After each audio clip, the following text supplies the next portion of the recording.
exportateurs et famille bio sur le thème opportunités d'exportation mondiale des produits cosmétiques et des produits biologiques. Le bio n'est plus une exception, il fait partie de notre quotidien. De plus en plus de consommateurs déclarent consommer bio ou affichent l'intention de le faire. Par ailleurs, une récente étude publiée par Transparency Market Research prévoit que le marché mondial des produits cosmétiques naturels et biologiques progressera à un taux de croissance annuel contenu d'environ 10%.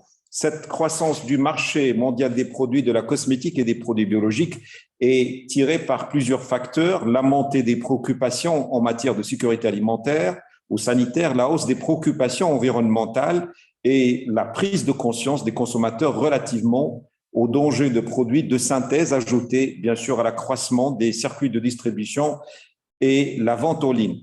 L'Europe, ainsi que d'autres destinations mondiales, continuent d'offrir de grandes opportunités aux acteurs du marché de cosmétiques bio, notamment les opérateurs marocains, qui disposent de plusieurs atouts. À ce titre, ou à titre indicatif, le Maroc est positionné au 7e rang des exportateurs mondiaux de plantes aromatiques et médicales non transformées, au 23e rang pour les huiles essentielles. Il dispose d'un avantage concurrentiel significatif dans la production et l'exportation de certains ingrédients naturels comme l'huile d'argan, l'huile de figue de Barbarie et bien sûr d'autres produits comestibles. À la lumière de ces indications citées et du contexte actuel, comment le Royaume du Maroc peut-il tirer un maximum d'avantages et de débouchés pour son offre exportable en matière de produits biologiques? Quelles sont les difficultés et les obstacles rencontrés? Quelles normes internationales à connaître et à maîtriser pour plus d'exportabilité du label Maroc? C'est pour débattre et échanger sur ces idées que nous sommes accompagnés par M. Slim Qabbaj, président de Famille Bio à ma gauche, M. Charles Mordré, expert international marché des produits cosmétiques bio, M. Abrahim Taibi, directeur général d'Imanor, M. Ismail Leshgar, chef de service de la promotion des produits du terroir à l'échelle internationale, ADA, Agence de développement agricole, et bien sûr la partie des témoignages assurée par M. Abdelrahman Zrari, secrétaire général de la FCP et directeur général de la DAT, Madame Nadia Bouddarine, coopérative Yakout, et Madame Zahra Mu'tasim, responsable export des laboratoires Asben. Bienvenue à toutes et à tous avec nous. Et bien comme le veut la tradition, je laisse la parole à M. Slim Qabbaj, président de Famille Bio. À vous la parole, Monsieur le Président. Bonjour, Monsieur le directeur Farram. Mesdames, Messieurs, bonjour. C'est un plaisir de réunir autant de beaux mondes et de gens qualifiés pour discuter de la cosmétique en général et de la cosmétique bio en particulier. Monsieur Farram, vous avez dressé un portrait attractif et à mon avis un peu trop édulcoré parce que la réalité au Maroc n'est pas aussi ambitieuse que ce que vous avez dit. Autant sur le plan international, la croissance de 10%, elle est là. Et il faudrait que le Maroc en tire les conséquences pour s'organiser, se structurer et faire en sorte de prendre sa place. Ce qui est vrai, c'est que la cosmétique bio au Maroc est très peu développée. Quand vous parlez à des opérateurs, ils vous parlent instinctivement, la certification est très compliquée. Il y a effectivement un problème de réglementation sur la réglementation bio, c'est-à-dire quel est le cahier des charges. Je pense que nous avons avec nous Imanor qui va nous expliquer où est-ce qu'ils en sont parce qu'ils travaillent sur la réglementation et c'est très bien. Mais jusqu'à aujourd'hui, les certifications bio se font avec la certification étrangère, notamment européenne. Il y en a deux, il y a Cosmos et Natro. Et à ma connaissance, encore une fois, les opérateurs qui sont certifiés selon ces cahiers des charges, il n'y en a pas plus que 3, 4. Voilà la réalité. Maintenant, ce que l'on sait par ailleurs et ce qu'on entend, on entend et on voit beaucoup de bio, mais en fait, c'est du bio non certifié. Ce sont des gens qui déclarent que c'est bio. On peut parler des ingrédients, comme vous l'avez fait, que l'on retrouve beaucoup sur les marchés. L'huile d'argan, qui est aujourd'hui beaucoup plus compliquée à trouver et dont les prix ont causé beaucoup de problèmes. L'huile d'amande, l'huile de figue de Barbarie. Avec ça, les gens font des mélanges, ils font des savons, ils font un certain nombre de dérivés, mais qui finalement ne sont pas bio. Les ingrédients eux-mêmes le sont. Et pour la plupart, ces ingrédients sont certifiés selon la réglementation du ministère de l'Agriculture ou bien selon la certification européenne. Donc là, il y a un vide qui est énorme. En ce qui concerne les PAM, vous avez cité des chiffres conséquents sur les plantes aromatiques et médicinales. C'est vrai que le Maroc est parmi les plus grands exportateurs de PAM. Sous quelle forme? Sous forme brute. C'est-à-dire que nous envoyons des plantes séchées à l'étranger avec une valeur ajoutée quasi nulle, et c'est ensuite que ces plantes sont valorisées à l'étranger. Depuis quelques années, les opérateurs ont commencé à graduellement à augmenter la valorisation en allant d'abord vers les huiles essentielles, ce qui est un peu plus simple que le reste dont je vais parler. Et donc, on commence à trouver des huiles essentielles. C'est un marché qui est fortement concurrentiel. Dans les huiles essentielles, il y a les huiles essentielles des produits de terroir et qui sont certifiées bio. Donc, l'huile essentielle est bio et elle se retrouve sur le marché marocain. Qu'est-ce qu'on peut faire avec les PAM pour réellement les valoriser? Il faut aller vers des compléments alimentaires, vers la cosmétique, mais la vraie cosmétique industrielle. Alors, elle peut être faite sans trop de machines industrielles, mais elle est certifiée parce que c'est une combinaison d'intrants. Je pense que notre expert installé à Barcelone va nous en parler. Il y a beaucoup de choses à faire avec ça et le Maroc est très, très en retard. L'industrie de la cosmétique bio au Maroc, je répète, elle est quasiment inexistante. Donc, il y a un fort travail à faire. Maintenant, pourquoi il y a ce vide?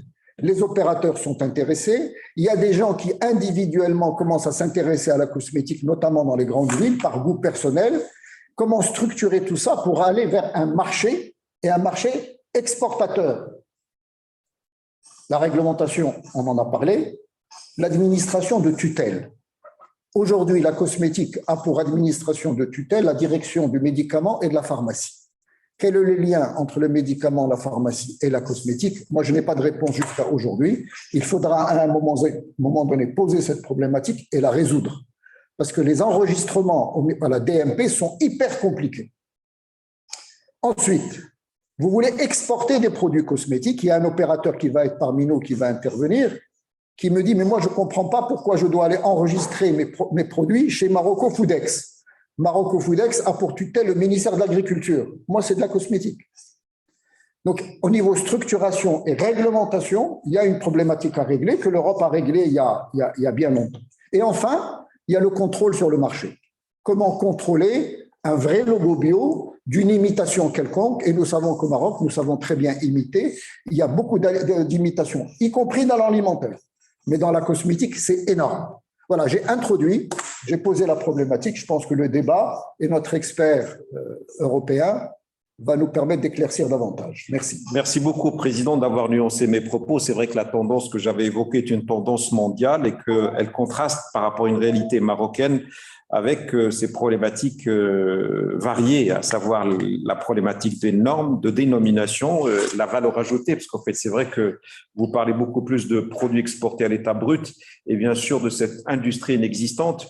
Je pense que vos idées vont susciter un débat qui va suivre derrière. Je voudrais inviter les entreprises présentes avec nous de poser ou de commencer à poser leurs questions, bien sûr, sur l'espace qui est dédié à cet effet. Et maintenant, sans trop tarder, je vais inviter M. Charles Mandré, expert international, donc à faire son intervention sur le marché des produits cosmétiques et bio. Merci d'être avec nous, Charles. À vous la parole. Merci. Alors, c'est un grand plaisir pour moi d'être avec vous. J'ai une très grande estime pour le Maroc et je suis très attaché au développement du bio au Maroc. En fait, moi, je suis, comme on a dit, je suis expert, je suis consultant spécialisé sur les ingrédients naturels et je travaille beaucoup donc, pour quelques organisations en Europe, dont CIPO, la GIZ et IPD notamment. Donc, j'ai eu l'occasion de travailler sur la question des cosmétiques et des produits marocains et aussi, donc, évidemment, les aliments bio. Donc, ma présentation aujourd'hui, je reviens, en fait, je vais faire un espèce d'état des lieux du marché de la cosmétique à l'époque, donc, en 2022, en période de COVID, post-COVID, et donc d'illustrer quelques grandes tendances du marché et des tendances qui offrent en soi des opportunités et qui posent aussi des défis aux exportateurs du monde entier, notamment marocains. Il y a beaucoup de choses qui ont été évoquées qui sont très, très intéressantes. Les questions de réglementation, tout ça. Je ne vais pas aussi loin dans la présentation, mais j'espère avoir l'occasion d'en parler avec vous parce qu'il y a beaucoup de choses à dire. Il y a beaucoup de perspectives à approfondir. Donc, pour commencer, juste pour revenir donc, à l'essentiel, qu'est-ce que c'est? C'est quoi le marché mondial de la cosmétique? Alors, évidemment, les chiffres varient beaucoup selon si on considère le chiffre d'affaires consolidé de tous les grands acteurs de la chaîne de valeur, ou si on considère les ventes au détail ou les ventes aux fabricants. Mais en gros, on peut estimer que c'est un marché en 2020 qui faisait 341 milliards de dollars US. C'est un marché considérable qui a plusieurs segments. Et bon, c'est un marché qui est en croissance, continue. On estime, enfin, une étude de Precedence Research estime que c'est une croissance de 5,1 qu'on peut connaître, enfin, jusqu'à 2030. Bon, la croissance de ce marché est alimentée par plusieurs facteurs, notamment par la croissance importante des marchés émergents, alors de l'Asie, de l'Amérique latine et de l'Afrique. Alors, où, par exemple, on connaît une urbanisation croissante, une augmentation des revenus, donc une croissance de la classe moyenne. Je mentionne ici, par exemple, qu'en 2030, on estime que 65 des classes moyennes seront en Asie. Donc ça stimule donc la croissance du marché mondial cosmétique.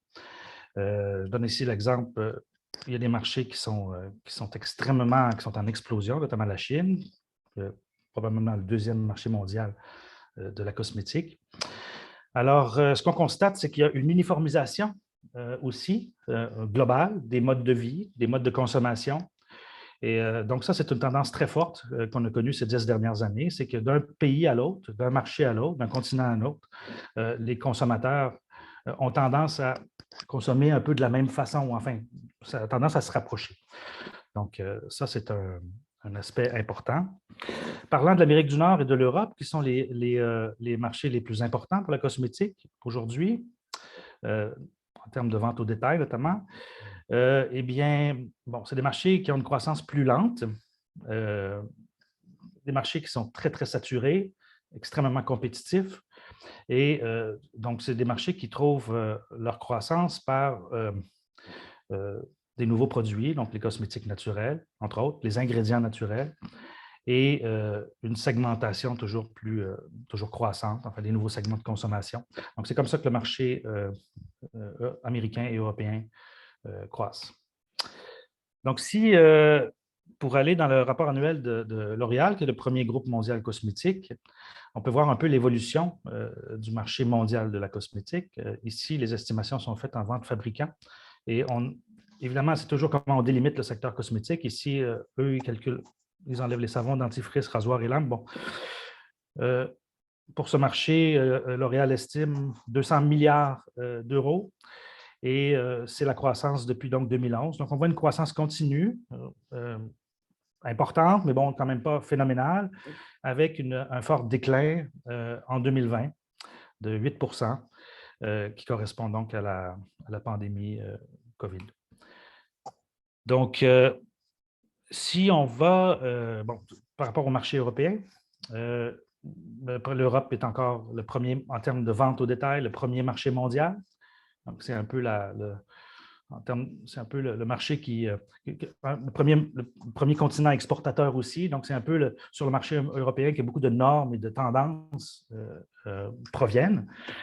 Donc, on estime à 76,7 milliards d'euros, une prévision de croissance de 2,8 ce qui est relativement mince. Et comme j'ai dit, la croissance est soutenue par la segmentation et l'innovation. Alors ici, je vous montre, selon Cosmétique Europe, quels sont les principaux marchés en Europe. Donc, on a ici la France, le Royaume-Uni et l'Allemagne, surtout, qui est en premier rang.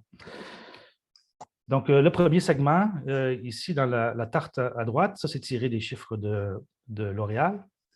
Alors, on voit que les soins de la peau, enfin, la dermocosmétique, c'est le premier segment du marché de la cosmétique.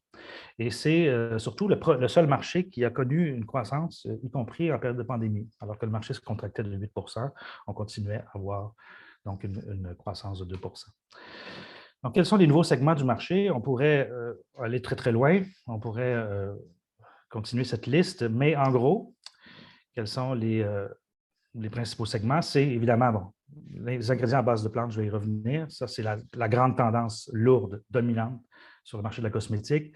Mais bon, les produits anti-âge, dans les principaux marchés à haut revenu comme l'Amérique du Nord et l'Europe, c'est le vieillissement de la population qui stimule donc toutes sortes de lancements de produits qui destinés à lutter contre le vieillissement. Les milléniaux et la génération Y, qui disposent de revenus assez importants, population urbanisée et qui subit de plein fouet donc les grands bouleversements donc, liés à la crise climatique, etc.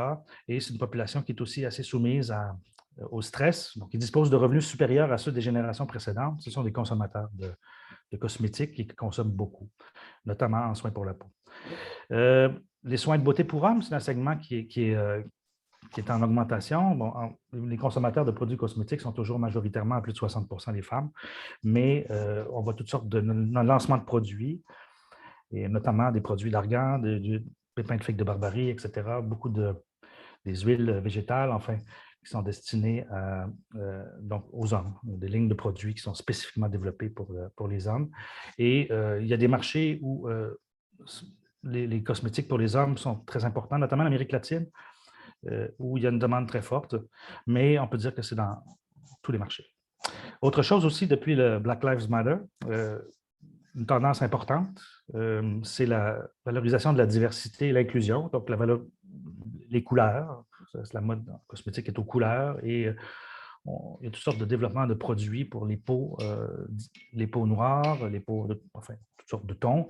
Et ça, c'est un segment important qui stimule, donc, qui offre un bon potentiel.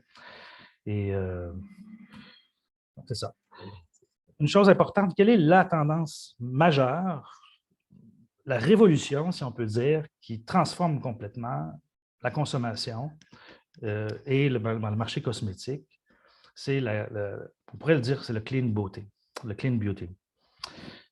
Alors, c'est, pour synthétiser, c'est la recherche donc d'ingrédients naturels, reconnaissables, qui sont plutôt que chimiques ou synthétiques. Donc, et ça, c'est une tendance qu'on a bon, évidemment, on a parlé de la cosmétique, des cosmétiques naturels et bio, mais c'est une tendance qui est dans tous les secteurs, dans tous les segments du marché de la cosmétique. Tous les fabricants cherchent en ce moment à trouver, à remplacer les ingrédients chimiques ou synthétiques par des ingrédients naturels. Donc, ça, c'est la grosse tendance, à base de plantes principalement. Et le marketing des produits cosmétiques en Europe met beaucoup l'accent sur des produits renouvelables, biodégradables. On est très attaché à l'empreinte carbone réduite, une consommation plus éthique, pas de cruauté envers les animaux. Et comme je disais, donc, parmi les ingrédients chimiques ou synthétiques, les parabènes, les phtalates, les sels d'aluminium, etc., etc. Donc ça, c'est une tendance majeure du marché de la cosmétique qui nourrit une demande importante pour les huiles, par exemple, végétales, les herbes et les plantes, les épices. On est à la recherche de toutes sortes de nouveaux ingrédients qui présentent des propriétés qui pourraient éventuellement remplacer donc les ingrédients chimiques ou synthétiques. Et ça, c'est dans tous les segments. Ce n'est pas seulement les cosmétiques naturels ou bio. Donc, c'est très important d'envisager ça. La chimie verte, justement. Alors, la chimie verte, l'enjeu principal, enfin, comme on cherche à remplacer donc les produits chimiques, synthétiques, par des plantes, le problème qu'on a, le problème majeur, c'est que les produits ne sont pas aussi efficaces, ou enfin, on cherche des performances qui pourraient être comparables aux produits synthétiques. Donc, il y a l'essor de ce qu'on appelle la chimie verte, et c'est une tendance très, très lourde. Enfin, en Europe, les entreprises investissent jusqu'à 3 milliards, l'industrie cosmétique investit jusqu'à 3 milliards d'euros dans la recherche. Une grande partie, c'est la chimie verte. On dit que 29% des produits qui ont été lancés par L'Oréal en 2019 étaient des produits enfin, dérivés un peu ou enfin qui émanaient de la chimie verte. Pour donner un exemple, enfin, on pourrait faire une liste d'exemples très longue, mais pour parler de produits qu'on trouve beaucoup au Maroc, par exemple, il y a la compagnie Velleda, allemande, qui va chercher pour ses produits, ses crèmes, par exemple, le mucilage tiré des raquettes du figuier de Barbarie, par exemple. Alors, on essaie donc d'extraire. Ils ont fait une sélection, ils se sont promenés, ils sont allés au Maroc, ils sont allés en Tunisie, tout ça. Finalement, ils ont choisi le Mexique pour une raison. Enfin, mais c'est un exemple de comment des ingrédients naturels, comment des ingrédients à base de plantes, en fait, trouvent un usage dans l'industrie cosmétique. Il y a aussi une entreprise, un autre exemple que je peux donner, une entreprise de Colombie qui a décidé d'utiliser les résidus, la pulpe de café, qui est simplement jetée, et de tirer parti de la richesse très, très grande en molécules, en enzymes, polyphénols, etc. Donc, pour faire des crèmes et des produits cosmétiques. Donc, ça, c'est vraiment très, très en vogue. Au salon In Cosmétique qui s'en vient à Paris au début d'avril, tous ces produits-là, tirés de la chimie verte, enfin du upcycling, vont être vraiment en avant. Donc, il y a toutes sortes il y a beaucoup de potentiel. Évidemment, ça implique une adaptation, ça implique une recherche, etc. Mais le Maroc, en fait, a beaucoup d'avantages, a beaucoup de potentiel. Évidemment, à fournir des ingrédients, c'est peut-être pas l'objectif, c'est de transformer les produits le plus possible au Maroc, mais en fait, ces tendances, la chimie verte et le upcycling, offrent quand même des possibilités très intéressantes. L'essor de la nutri-cosmétique. Bon, il y a une tendance générale qu'on trouve aussi dans l'alimentation en ce moment, c'est que les frontières entre l'alimentation, la cosmétique et la santé sont en train de se brouiller. Par exemple, en alimentation, les aliments sont considérés maintenant comme des médicaments, de plus en plus. Puis en cosmétique, c'est un peu la même chose. C'est une approche systémique, on va dire, certains vont parler de systemic beauty. C'est une approche où la santé, la beauté, la nutrition vont ensemble. Alors, il y a toutes sortes de concepts que vous avez sans doute vus, là, le beauty from inside. Alors, l'idée que manger bien se manifeste à l'extérieur. Il y a aussi le microbiome friendly, excusez-moi pour l'anglais, mais ça, c'est une tendance qui vient d'Asie, de Corée, du Japon. Alors, c'est les aliments fermentés qui peuvent être utilisés, qui apparemment ont des propriétés très bonnes pour la peau. Une tendance importante, d'où l'image que j'ai choisie à côté de Body Shop, ça, c'est très, très important dans le sens de la nutri-cosmétique, c'est l'utilisation d'aliments, de fruits, de légumes, d'huiles végétales, d'épices, pour faire des cosmétiques. Ça, c'est une tendance très, très importante. On arrive à proposer donc des crèmes de framboise, par exemple, des gels de douche aux fraises. Donc, c'est des produits qui sont relativement bon marché, qui sont associés à une image de fraîcheur et qui sont très clairs. Vous savez, les gens cherchent des produits reconnaissables. Alors, plutôt que des quelque chose, puis des noms chimiques très compliqués, quand c'est une fraise, les gens reconnaissent ça. Et donc, au niveau marketing, dans l'industrie cosmétique, on utilise beaucoup ça. Il y a des marques qui produisent, j'ai nommé Body Shop, là. Il y a des marques qui commercialisent beaucoup de produits comme ceux-là. Il y a aussi l'autre chose, j'avais parlé du uplifting. Ça, c'est une tendance aussi très, très importante. C'est très bien vu en ce moment sur le marché de récupérer donc ce qu'on appelle les produits dérivés, les byproducts de production alimentaire. Alors, il y a, par exemple, la figue de Barbarie, alors les raquettes de la figue de Barbarie, il y a les pulpes de fruits, etc., etc.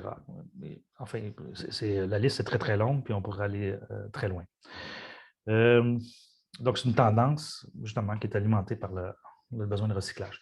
Bon, là, ici, soutenabilité, c'est un thème qui devient extrêmement galvaudé. Aujourd'hui, on ne parle que de ça, dans toute l'industrie, à la limite même du greenwashing. Mais aujourd'hui, en cosmétique, c'est très important. Donc, ça, je vais donner quelques exemples. La soutenabilité qui ne se limite plus maintenant à l'environnement. Alors, la soutenabilité maintenant a une portée beaucoup plus large. Alors, c'est l'utilisation de l'eau dans la production, c'est les déchets, comme j'ai dit, organiques, etc. C'est les emballages. Alors, vraiment, ce qui est à la mode en ce moment, en 2021-2022, là, vraiment, c'est les emballages verts, la fin du plastique, l'essor du vrac dans les cosmétiques aussi. Alors, par exemple, pour les huiles végétales, dans les points de vente de vrac, par ailleurs en pleine croissance, en France, en Allemagne, les gens vont faire le refil de leurs huiles végétales cosmétiques. par exemple. Évidemment, il y a toutes sortes d'enjeux qui sont occasionnés de qualité, etc., par ça, mais c'est une tendance très forte. Les gens sont attachés à ça.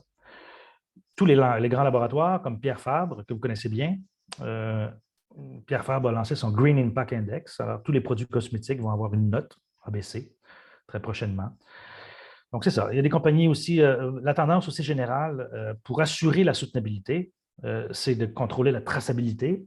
Et tous les grands acteurs de la chaîne de valeur, enfin, beaucoup de grandes entreprises européennes cherchent à s'approvisionner de façon plus directe en ayant un contrôle sur la chaîne de valeur, quitte même à investir et accompagner les producteurs dans les systèmes de certification, etc. Et ça, c'est très, très important pour le Maroc. Moi, j'ai eu l'occasion de faire quelques recherches sur l'huile d'argan et l'huile de pépin de figue de Barbarie.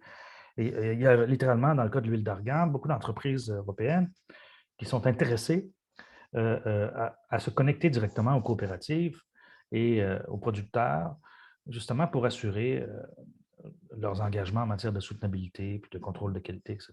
Ça, c'est une tendance très, très importante et qui présente un intérêt très fort pour le Maroc. Il ne faut pas oublier que le Maroc est à côté de l'Europe.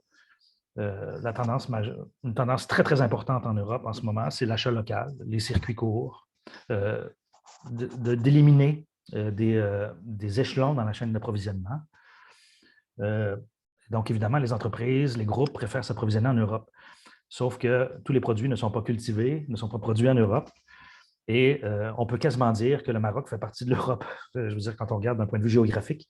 Donc, ça, c'est un avantage majeur. Donc, voici. Le e-commerce, le e-commerce qui a cru de façon constante depuis dans la dernière décennie, eh bien, a eu un bond phénoménal pendant la période de pandémie, 23 entre 2020 et 2021, ce qui est énorme. Et on prévoit que cette croissance, il y a toute une offre en ligne maintenant qui est développée, les grands groupes ont investi, il y a une forme de maturation du e-commerce qui fait qu'on anticipe une poursuite de cette croissance. En Asie, il y a notamment le phénomène du social commerce qui est très important. Alors, c'est une façon qu'ont les entreprises, les marques, d'interagir avec leurs clients, leurs consommateurs sur les réseaux sociaux, par exemple. Donc, tout ça, ça va stimuler le e-commerce et on pense que ça va encore s'amplifier. Maintenant, il faut faire attention. Dans le e-commerce, notamment sur les marchés européens, tout ça, les gens ont quand même tendance à faire confiance aux marques connues, même si c'est en ligne. Donc, ça, c'est un aspect important. Il ne suffit pas de penser qu'on peut créer un site web puis que ça sera l'Eldorado, qu'on va se mettre à faire des millions parce qu'on offre notre produit en ligne.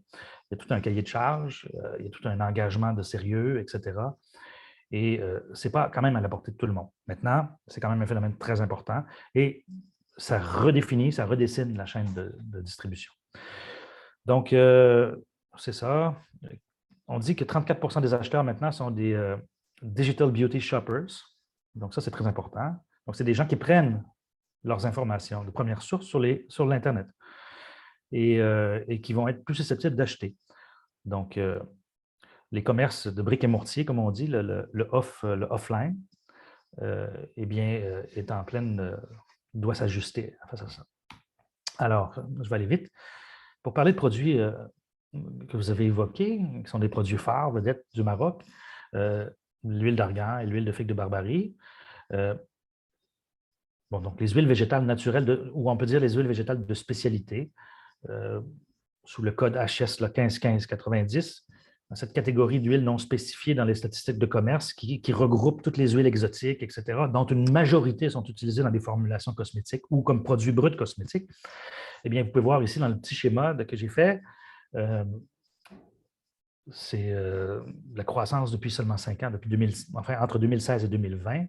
On voit que, autant en valeur qu'en volume, cette grande catégorie des huiles de spécialité a explosé. Et ça, je parle des importations européennes, parce que l'Europe était quand même le marché phare pour la recherche d'ingrédients à base de plants. Donc, et ça s'applique à l'huile d'amande que vous avez mentionnée, et c'est une tendance qu'on peut voir aussi pour les herbes, etc. Donc, bon, évidemment, ce sont des ingrédients bruts. On ne parle pas de produits transformés qui rentrent dans d'autres catégories, comme vous l'avez bien dit, et qui sont soumises à d'autres législations. Ça, c'est très important de considérer ça. Là, je parle vraiment d'ingrédients bruts. Alors, pour en venir aux cosmétiques naturels et bio, parce que c'est un enjeu, c'est ce qui nourrit un peu la croissance du marché. Tout le monde en parle en ce moment. Bon, d'abord, les soins de la peau, c'est le premier segment des cosmétiques naturels et bio, en raison des huiles, etc. Et ça a été le seul secteur cosmétique qui a été en croissance durant la période COVID. Alors, par exemple, en Allemagne, bon, rappelez-vous, je vous disais que le marché en 2020 a baissé de 8 selon les chiffres de L'Oréal. En Allemagne, on aurait, pour les cosmétiques naturels et bio, enregistré une croissance de 1,8 %. Alors, malgré tous les problèmes d'approvisionnement en ingrédients, toutes les huiles de coco, par exemple, il y a eu énormément de ruptures dans les circuits logistiques. Et il n'y a pas eu de salon, etc. Il y a eu des lockdowns, enfin des confinements.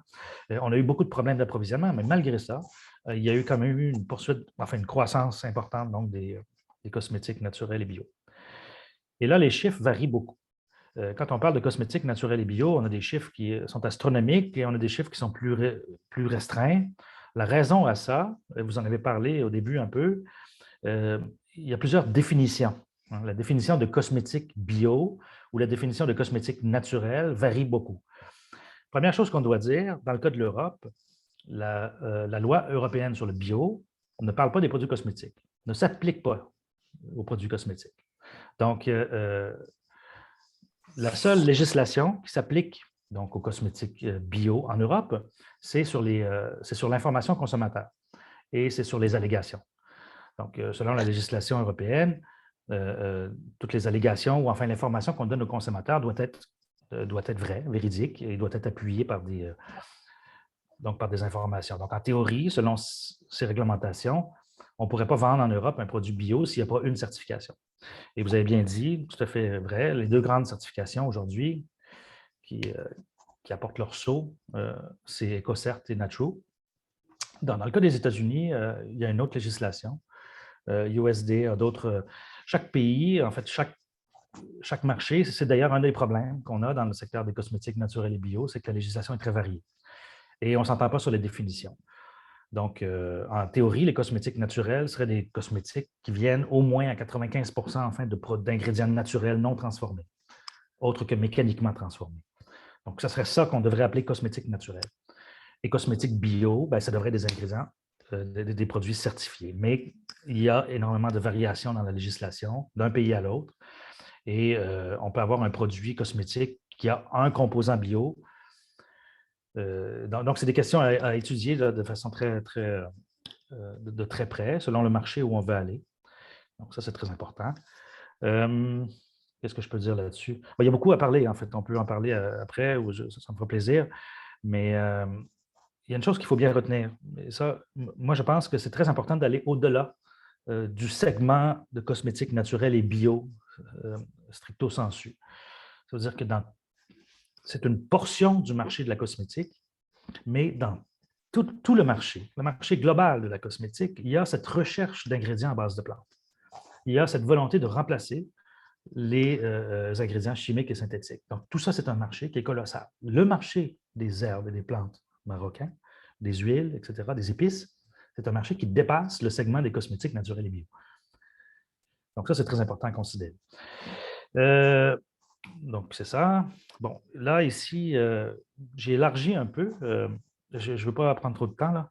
J'ai élargi un peu pour parler du bio en dehors enfin, sortir un peu du cosmétique, mais pour mentionner la croissance phénoménale des produits bio en Europe en 2020, par exemple. Les derniers chiffres qu'on a de la Fibel, on parle d'une hausse de 13 sur l'année 2020, ce qui est colossal. Croissance à deux chiffres. Ça, c'est pour le marché mondial, pardon. Ce n'est pas le marché européen, c'est pas le marché mondial. Dans certains pays comme l'Allemagne, on est à 22 de croissance. Donc, vraiment, le bio, notamment dans le secteur des produits frais, notamment dans le secteur des ingrédients fonctionnels, c'est-à-dire que ou des ingrédients à utilisation comme dans la cosmétique ou la santé et tout ça, le bio devient un peu un incontournable. Donc, ça, c'est vraiment à considérer. Bon, le principal marché bio au monde, c'est les États-Unis, 49,5 milliards d'euros.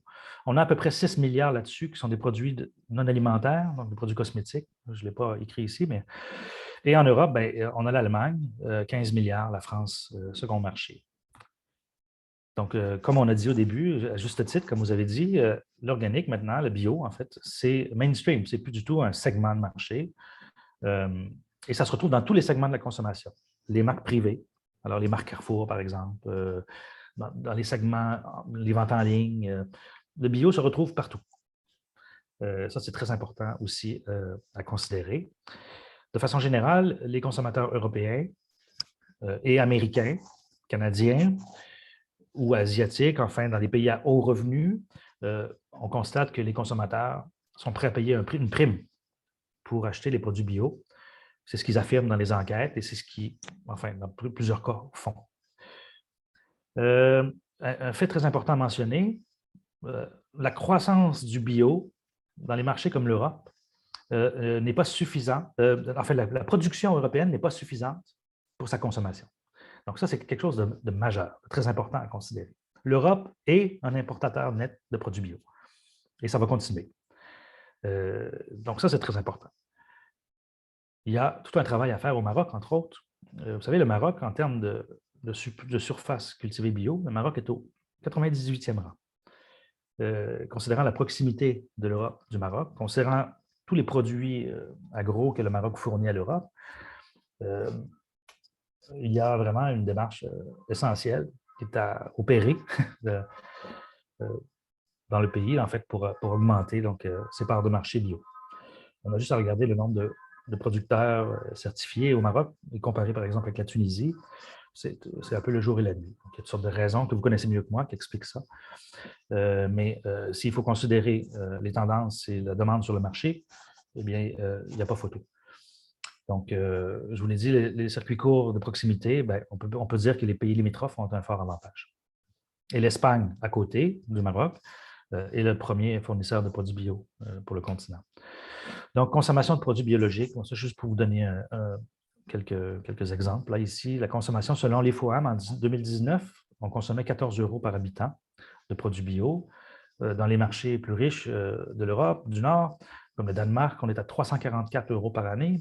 Et bon, les autres ici mentionnés, la Suisse, le Luxembourg, ça augmente sans arrêt. Avec le COVID, ça a augmenté encore, ça va continuer encore à augmenter. 9 Français sur 10, par exemple, pour parler de la France, ont consommé du bio en 2020. Et 13 %, excusez-moi l'erreur d'orthographe, mais 13 % en consomment tous les jours. Alors, donc c'est ça. Quelles sont les opportunités pour les aliments biologiques? Si on peut parler strictement des aliments, ils sont très nombreux, en fait. Juste pour les lister, il y a une chose que je dois dire, c'est que la plupart des opportunités que j'évoque ici, que je liste, sont des opportunités qui ne sont pas seulement pour les produits bio. Mais il y a une chose à considérer. Les gens qui ont le choix, la capacité de choisir des meilleurs ingrédients pour la santé, les gens qui vont choisir des ingrédients fonctionnels, des aliments fonctionnels, souvent, c'est des gens de catégorie de revenus supérieurs qui sont aussi des gens qui vont privilégier le bio. Donc, on peut dire que ce sont vraiment des tendances et des opportunités pour le secteur bio. Donc, première chose, on doit le dire, les produits frais, les fruits et légumes frais, dont les petits fruits, que le Maroc produit beaucoup. Tout ce qui est alimentation végane et substituts protéiniques est en explosion. Selon UBS, c'est un marché qui va atteindre 80 milliards d'euros en 2030. C'est colossal. L'alimentation végétarienne, flexitarienne est en explosion en Europe. Et il y a toutes sortes de potentiels pour les manufacturiers, pour les Marocains, la recherche de la protéine végétale. C'est une tendance très importante. Les aliments fonctionnels, bon, évidemment, les fruits secs, les dattes, par exemple. Les dattes sont en explosion, une croissance à 2 chiffres. Ça, c'est important. Le Maroc fait son entrée maintenant sur le marché avec ses dattes. C'est une très bonne nouvelle. Bon, tout ce qui est fruits frais, épices. Donc, on va parler du safran, on va parler des herbes, etc.,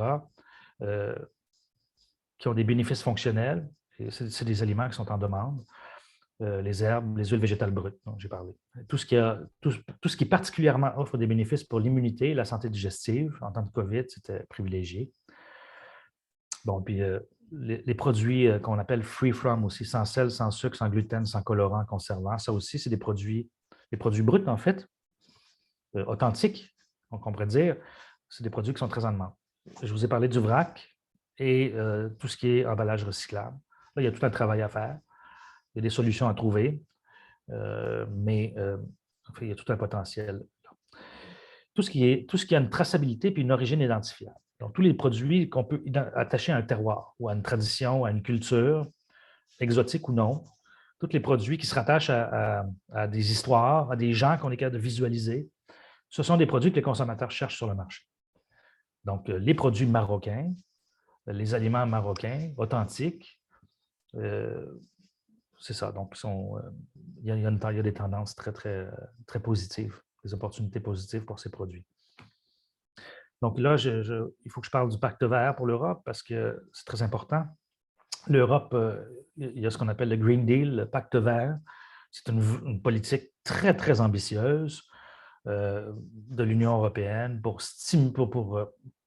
diminuer les émissions de carbone, réduire les pesticides, etc., augmenter la fertilité des sols, etc., etc. C'est une politique à plusieurs niveaux qui inclut l'approche de la ferme à la table, qui vise à stimuler donc l'alimentation bio. L'objectif, c'est d'avoir une production bio de 25 % en 2030, ce qui est énorme. Et les législateurs européens ne se cachent pas. Ce qu'ils veulent, c'est changer les habitudes de consommation, même au-delà de l'Europe. Donc, ce que veut faire l'Europe, c'est de marquer le pas et de devenir un peu l'exemple. Bon, ce que l'Europe fait souvent en matière des produits prohibés, des additifs, etc., souvent les allergènes, souvent quand l'Europe fait des réglementations, c'est suivi par le monde entier, y compris en Asie, etc. Mais là, l'Europe veut vraiment marquer le pas et le Green Deal a comme objectif de changer les habitudes de consommation. Donc, c'est très important à considérer. Les gens qui vont acheter des fruits et des légumes, ils vont vouloir de plus en plus des produits bio et le gouvernement va les encourager, le gouvernement va investir dans la promotion de ça. Donc, comme grand fournisseur pour l'Europe, le Maroc doit tenir compte de ça. Et voici. Donc, j'espère pas trop avoir dépassé mon temps. Je ne sais pas si... Merci beaucoup Charles de cette intervention. Je voulais juste rappeler les éléments phares que vous avez évoqués. Vous avez fait un état des lieux sur le marché mondial. Vous avez parlé d'une évolution d'environ 5,1 points, une variabilité des marchés et aussi une uniformisation. Vous avez parlé des tendances majeures pour les ingrédients naturels et vous avez parlé de ce qu'on appelle actuellement l'alicament, c'est-à-dire le produit qui en même temps nourrit. Donc, il agit dans la dimension cosmétologique et vous avez parlé de la soutenabilité, la logique aussi du e-commerce qui a fait en sorte de l'accroissement, qui a généré l'accroissement bien sûr de ces produits et vous avez parlé de la problématique de la dénomination qui était partagée aussi par monsieur Slim Khabbaj qui est président de la famille bio, donc on reviendra sur ces sujets-là et les potentialités du Maroc, sa proximité géographique. Vous avez parlé aussi de ces logiques de circuits courts qui avantagent le Maroc et bien sûr de ce qu'on appelle le Green Deal, cette problématique aussi de décarbonation qui va s'ajouter pour les industriels marocaines. Je crois que, M. Slim Khabbaj, vous avez une première réaction par rapport à cela avant que je donne la parole, mais rapide, avant que je donne la parole à notre ami Taïbi. Merci pour votre intervention et votre expertise. Je crois que vous avez brossé un beau tableau. On est convergents sur la plupart des éléments. Je voulais intervenir par rapport à tous les gens qui nous écoutent. Je crois qu'on a une centaine de personnes qui nous écoutent. 122 exactement de personnes qui nous écoutent, ce qui est significatif. Il va y avoir un débat à un moment donné, donc ceux qui veulent intervenir. Nous voyons les questions, elles passent, on les regarde, on va répondre à un certain nombre de questions. On a, je crois, quelques intervenants maintenant. C'est Abdrahim Taïbi, alors qui nous suit, qui est le directeur général d'Imanor. Je voudrais votre réaction par rapport à ce qui a été dit, que ce soit par M. Slim Khabbaj, président de la famille bio, qui vient d'intervenir à l'instant, et aussi l'intervention de Charles Mordret, qui est un expert international. Si Taïbi, vous êtes avec nous, à vous la parole. Oui, bien sûr. Merci beaucoup, Sifran. Donc, je voudrais tout d'abord remercier la SMEX d'avoir associé l'Imanor à cet événement. Normalement, j'ai une présentation pour partager avec les participants ce qui existe au Maroc parce qu'on a beaucoup d'informations sur ce qui n'existe pas. mais on doit quand même savoir ce qui existe pour pouvoir le partager avec les opérateurs et les parties intéressées. En tout cas, on peut revenir lors des discussions sur l'existant. L'existant, je vais passer rapidement donner quelques réactions sur l'intervention des cercles belges.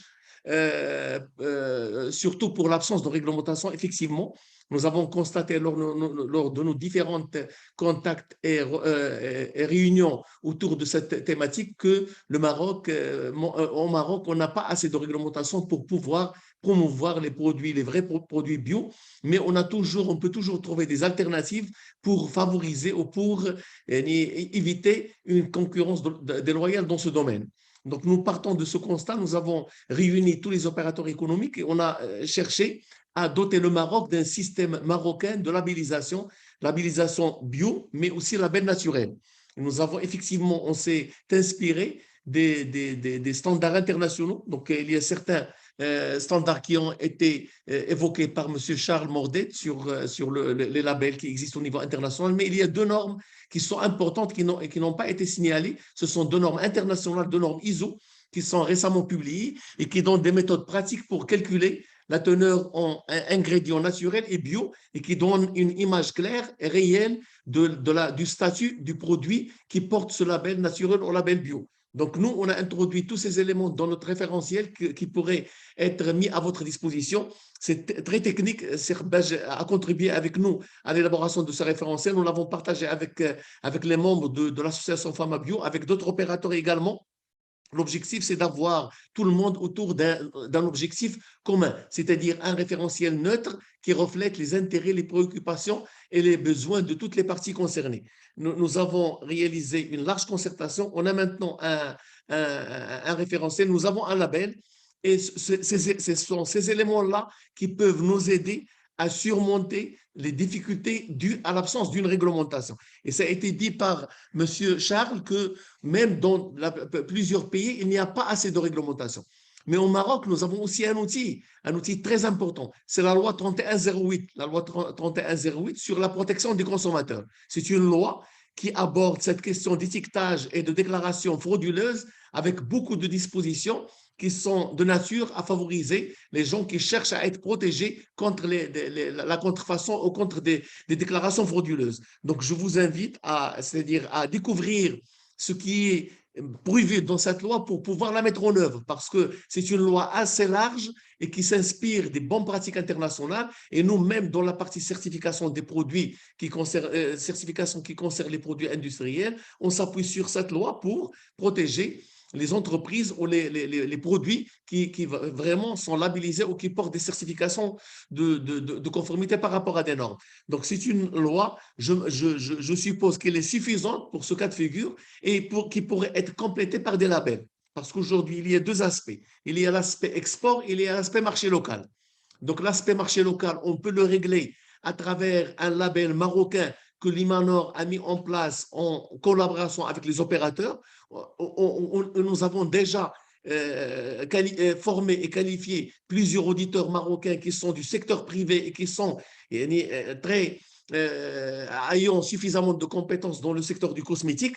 Et nous avons également cet outil réglementaire, donc on peut promouvoir un label et sensibiliser et communiquer autour de ce label pour guider, pour orienter le consommateur marocain intéressé à choisir pas le produit qui porte n'importe quelle déclaration bio ou naturelle, mais un produit qui porte un label qui a été attribué selon des règles bien réfléchies, des règles qui reflètent la réalité du produit et des règles qui sont soumises à un mécanisme d'actualisation qui leur permettra d'être en permanence en conformité et en concordance avec les pratiques internationales. Donc, je pense que pour le marché local, nous avons uniquement besoin de la volonté de toutes les parties. C'est-à-dire, il faut qu'on laisse de côté toutes nos divergences pour pouvoir se réunir autour d'objectifs communs. Nous avons certainement, chacun à son point de vue, je parle d'opérateurs et d'institutions, mais nous avons certainement d'objectifs communs, à savoir mettre en valeur le potentiel du Maroc en matière de produits cosmétiques.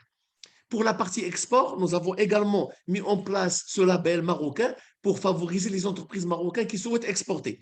Mais l'export, il y a plusieurs autres paramètres. Il y a bien sûr la reconnaissance qui n'est pas toujours fondée sur la conformité et la qualité.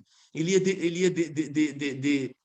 je dirais, parfois des usages abusifs des normes et des labels pour bloquer le marché. C'est-à-dire, ce sont des obstacles techniques au commerce. On se cache dans plusieurs pays, dans différents pays, derrière des référentiels qui sont parfois inaccessibles côté coût et côté financement pour pouvoir bloquer des produits en provenance de pays en développement qui n'ont pas assez de réglementation, qui n'ont pas assez de pratiques et qui n'ont pas assez de soutien pour être compétitif par rapport à ces produits. Donc là, on peut continuer à construire notre label, mais à impliquer, à mettre à notre côté les institutions, les services économiques de nos ambassades, etc., pour défendre ce produit au niveau du marché international. Et on n'attend pas à ce que ce problème de reconnaissance soit reconnu pour pouvoir y agir. On aurait, en fin de compte, un système marocain de labellisation comparable ou inspiré des normes internationales, des pratiques internationales, et on va combattre pour une reconnaissance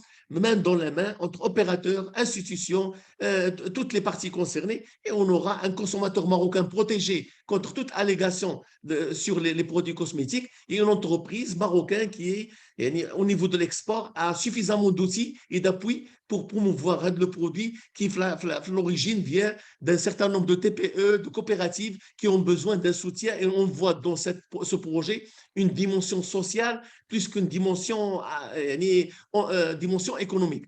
Je termine par une remarque qui a été évoquée par M. Charles Mordet. Il n'y a pas uniquement la partie bio, parce qu'aujourd'hui, pour exporter, il y a d'autres exigences. En Europe, on parle de la décarbonation, on parle du bilan carbone, etc.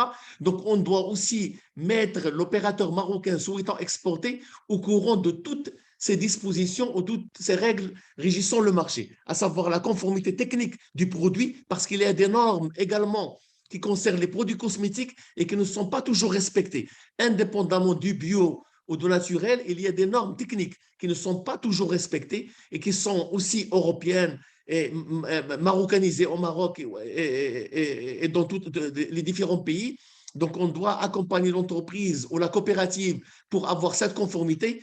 En deuxième temps, on doit l'accompagner pour avoir ce statut bio, pour l'aider à se distinguer par ce label bio ou label naturel pour intéresser une catégorie d'acheteurs. Et troisièmement, il y a d'autres règles. Si on veut exporter, nous avons, en plus de bio, en plus des exigences qui sont spécifiques aux produits cosmétiques, il y a d'autres exigences à caractère environnemental. Et comme je vous ai dit, le carbone, la sécurité, etc.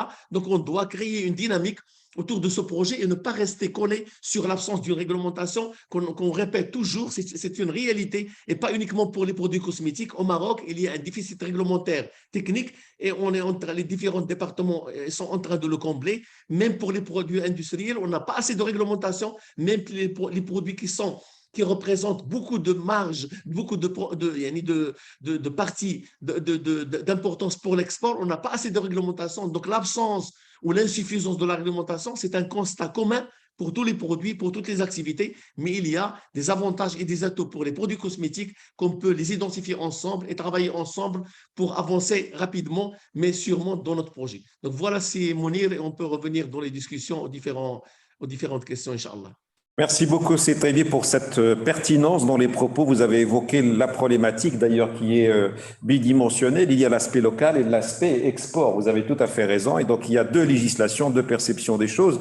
Vous avez parlé aussi de la dimension multidimensionnelle, parce que quand on parle de bio, il y a aussi d'autres enjeux qui rentrent dans le paradigme, à savoir l'enjeu de la décarbonation et d'autres exigences qui sont imposées par le marché. Certainement, on reviendra vers vous pour clarifier davantage ces questions. Et maintenant, je voudrais bien entendre la parole de Smaïl Jgar, qui est chef de service de la promotion des produits du terroir à l'échelle internationale, l'ADA, l'Agence de développement agricole. Vous êtes le bienvenu avec nous, monsieur. À vous la parole. Bonjour, mesdames et messieurs. Je vous remercie d'avoir associé l'Agence pour le développement agricole à cet événement très important, ayant pour thématique la discussion de l'exportation des produits cosmétiques.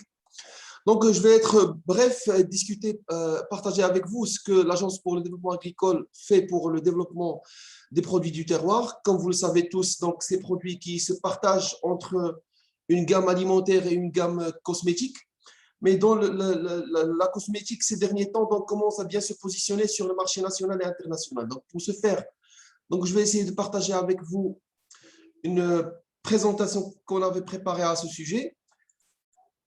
Donc, voilà, vous arrivez à suivre la présentation, j'espère. Parfait, merci beaucoup. Merci.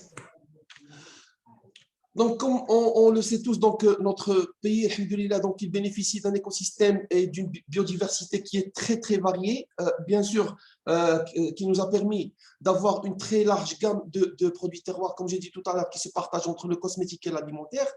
À ceci s'ajoute un savoir-faire en tant que patrimoine ancestral de la population locale qui produit ce type de produits, ce qui donne l'occasion donc de mettre du secteur de produits terroirs donc une alternative très prometteuse pour un développement local viable et durable. Donc tous ces paramètres donc ont poussé le ministère de l'Agriculture et de la Pêche maritime, du développement rural et des eaux et forêts donc à développer ce secteur et bien sûr à travers une stratégie dédiée qui s'est articulée sur deux principaux axes. Bien sûr, donc il fallait à un certain moment donc apporter les améliorations nécessaires aux produits du terroir avant justement de les mettre sur des voies d'accès pour l'accès au marché national et international. Donc bien sûr, ceci dit, on devait commencer par une mise à niveau des producteurs pour garantir un accès facile aux dits marchés. La facilitation donc, de la chaîne logistique de ces producteurs à travers la mise en place d'un certain nombre de plateformes logistiques et commerciales et l'appui aux efforts de la labellisation suivi bien sûr et renforcé par un ensemble de campagnes de communication institutionnelle. Tout ceci bien sûr donc, pour réussir l'accès au marché de la distribution moderne, que ce soit à l'échelle nationale et internationale. Donc pour ce qui est de la mise à niveau des producteurs. Donc, je vais essayer d'être très bref. Donc, pour ce qui est de la mise à niveau des producteurs des produits terroirs, donc ceci vise principalement leur accompagnement, donc en vue de leur permettre de répondre convenablement aux exigences du marché.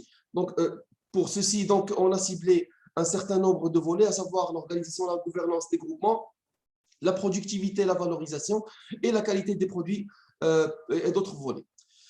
Pour la mise en place des plateformes logistiques et commerciales, donc on a essayé bien sûr d'offrir un certain nombre de services au profit des producteurs, de ces producteurs, que ce soit en matière de stockage de leurs produits, des expositions au niveau de leur showroom pour les faire connaître. Il y a même des plateformes qui bien sûr, qui assurent un service de conditionnement et bien sûr, tout en assurant une gestion de traçabilité et aussi une recherche de débouchés commerciaux pour les producteurs. Pour appuyer les efforts de labellisation, donc j'aimerais bien commencer déjà par un point avec lequel a terminé M. Charles Mordré, donc son intervention, c'est par rapport à l'arsenal juridique. Donc, je voulais juste attirer l'attention que pour le cas des produits terroirs, donc il ne faut pas oublier qu'il y a une loi depuis l'année 2007, la loi 2807 justement, à laquelle s'ajoute la loi 2506 concernant les signes distinctifs d'origine et de qualité des produits du terroir, que ce soit alimentaires et cosmétiques. Bien sûr, quand on dit alimentaire ou cosmétique, il y a une réglementation qui s'adresse que pour les produits cosmétiques, mais quand un produit est à cheval, donc ça pourrait être sujet il pourrait être sujet d'obéir aux exigences de la loi 2807 qui régit la sécurité sanitaire des produits alimentaires et que les services de l'Office national de sécurité sanitaire des aliments donc, veillent à son application. Donc, pour appuyer aux efforts de labellisation mise en œuvre par le ministère de l'Agriculture, donc l'ADA a créé une marque collective de certification qui est le terroir du Maroc, donc justement pour garantir une origine géographique et une typicité de produits et en fait rassurer le consommateur qu'il a affaire à un produit du terroir qui est bien sûr soumis à un certain nombre de contrôles dans le but bien sûr donc de le rendre plus confiant et dans le but aussi de sa protection. Donc aussi, l'ADA lance régulièrement des campagnes promotionnelles et médiatiques, que ce soit au niveau des points de vente, à savoir les grandes et moyennes surfaces et les galeries commerciales. Et aussi, on organise des campagnes de communication médiatique, bien sûr, ciblées, donc, pour établir une image de marque de nos produits du terroir marocain. Pour ce qui est de l'accès au marché de la distribution moderne, donc, bien sûr, il y a un certain nombre de conventions qui ont été signées par différentes enseignes de la GMS nationale et auxquelles, bien sûr, on essaie de référencer un certain nombre de coopératives qui obéissent aux exigences en vigueur. Pour le marché international, donc ça se passe principalement via la participation à des salons qui sont dédiés à la promotion et au développement de la commercialisation des produits du terroir. Donc pour un petit détail par rapport à la GMS nationale, donc bien sûr il y a 2 conventions qui ont été signées en 2011 avec Marjane Holding et la Belvic Carrefour, auxquelles s'ajoutent 3 conventions spécifiques qui ont été spécifiques aux dates qui ont été signées en marge du Salon international d'agriculture de Meknès, donc qui ont été signées en 2013 avec les 3 enseignes de la GMS nationale, plus une convention similaire donc, qui a été signée en 2019 avec Aswar Salem. Donc pour le processus de référencement, il y a une sélection qui se fait en partenariat avec les directions régionales de l'agriculture à l'échelle nationale, puis l'organisation de rencontres B2B entre les coopératives productrices et les acteurs de la grande surface, avant bien sûr d'arriver au référencement. Pour ce qui est du marché international, donc il y a une participation régulière aux foires et manifestations internationales, à savoir le B2C, donc, qui s'adresse principalement au grand public et donc aux consommateurs directs. Donc, il s'agit du Salon international d'agriculture de Paris et la Semaine verte de Berlin en partenariat avec Morocco Foodex, anciennement l'établissement autonome de contrôle et de coordination des exportations. Et il y a des salons propres B2B, donc, tels que le SIAL Abu Dhabi, le Salon international de l'alimentation d'Abu Dhabi. Donc, sur ce volet-là, donc, il va se rajouter prochainement donc, l'organisation des missions de prospection et de B2B, pendant lesquelles, bien sûr, donc, on va essayer d'assurer la promotion de notre offre en produits du terroir et maintenir ce lien entre les producteurs et leurs partenaires à l'échelle nationale, tout en essayant, bien sûr, de leur ouvrir d'autres pistes de commercialisation. Donc, la stratégie de développement de la commercialisation des produits terroirs ayant débuté en 2012, donc c'était l'époque bien sûr du plan Maroc vert, de la stratégie agricole nationale plan Maroc vert, mais aussi on a une vision bien sûr pour les années en cours. Donc, il y a une stratégie qui a été lancée depuis 2020 et qui s'achève en 2030, la génération green, donc qui nous a mené bien sûr à mettre en place une nouvelle vision pour le développement de ce secteur, à travers, bien sûr, la consolidation et la capitalisation des acquis, et la poursuite et le maintien des programmes en cours, et l'amélioration des outils et des approches de mise en œuvre des programmes, et de développer, bien sûr, de nouvelles approches. De nouvelles approches pour ce qui est de la promotion à l'échelle nationale. Donc, Sismaïl, je vous donne 3 minutes parce que certainement on reviendra vers vous pour plus de précision, mais pour votre présentation, je vous demanderai d'être bref, s'il vous plaît. 3 minutes. Parfait, c'est suffisant, ça, il ne reste pas beaucoup. Donc, bien sûr, donc, comme j'ai dit, donc, on va essayer de sortir de l'ordinaire en ce qui concerne la promotion à l'échelle nationale, donc à travers la diversification de canaux de distribution et favoriser les ventes de produits de la région tels que le modèle suisse on a vu le modèle suisse actuellement qui adopte chaque canton bien sûr donc qui favorise les produits de sa région pour la consommation. Et pour ce faire donc pour assurer une bonne réputation de nos produits terroirs, donc on va faire recours aux coopératives donc qui sont déjà mis à niveau. Donc bien sûr il y a d'autres pistes de commercialisation, à savoir le e-commerce à travers des marketplaces ou bien le lancement de e-vitrines et de sites e-commerce. La diversification donc la diversification de l'offre qui se référencie dans la grande surface, et bien sûr l'organisation de caravanes promotionnelles mobiles.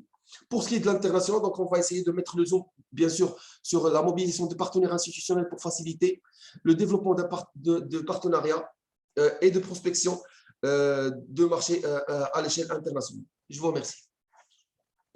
Merci infiniment. Merci, merci cher ami, d'avoir présenté la stratégie de l'ADA d'une manière très précise. Vous avez précisé la dimension d'accompagnement, vous avez précisé aussi la dimension logistique, le showroom, la labellisation et bien sûr la commercialisation pour mettre à la disposition des produits du terroir marocain. Maintenant, je voudrais qu'on passe à des sujets passionnants du terrain. C'est surtout la partie des témoignages des entreprises qui nous accompagnent à la lumière de ce que vous avez entendu, c'est-à-dire la présentation, que ce soit du président de la famille bio qui est à mes côtés ou celle de Charles et l'intervention de Sitaïbi et bien sûr de Sismaël Jgar. Maintenant, je voudrais interpeller c'est M. Abdelrahman Zrari, secrétaire général de la FCP, directeur général de la DAT. Je voudrais votre témoignage cette fois-ci d'une manière concrète et précise sur ce qui a été dit précédemment et votre sensibilité. Merci beaucoup.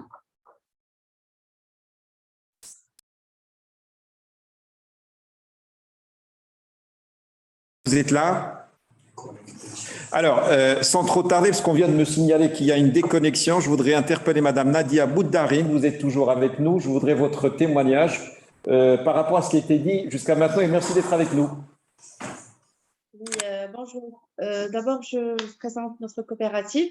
C'est Nadia Bouddarine, présidente de la coopérative Yakout, située à la région de Rabat-Salé-Kénitra, zone rurale, créée en 2013. Notre activité est la production et la commercialisation des produits cosmétiques et alimentaires à base de produits terroirs. Nous avons participé depuis 2013 à ce jour dans plusieurs salons et expositions nationaux et internationaux. Nous exportons nos produits vers plusieurs destinations. Nous avons suivi beaucoup de formations pour améliorer la qualité de la production et aussi pour faire la production des produits bio et écologiques. Nous avons ISO 22716 des bonnes pratiques de fabrication chez Imanor et certificat EcoCert pour le bio, pour l'huile d'argan et huile de graines de figue de Barbarie. Et aussi autorisation LANSA, l'inscription pour l'exportation avec le ACCE Marocopodex. Pour moi, ce que j'ai entendu, nous, dans le terrain, si on veut créer une gamme de produits cosmétiques bio, on trouve beaucoup de difficultés parce qu'on achète les ingrédients, on achète tout, mais à la réception, on a les fiches techniques, on a les bulletins d'analyse, mais ils ne nous donnent pas la fiche de la certification comme quoi là c'est bio. Quand on demande, ils disent que c'est cher, que c'est… On a beaucoup de sociétés, aussi des coopératives qui ne peuvent pas certifier parce qu'ils trouvent beaucoup cher pour le faire. Et aussi, d'abord, pour moi, d'après notre expérience, il faut d'abord faire beaucoup de formations pour la matière première et aussi pour le transformateur. Par exemple, si on veut transformer une gamme,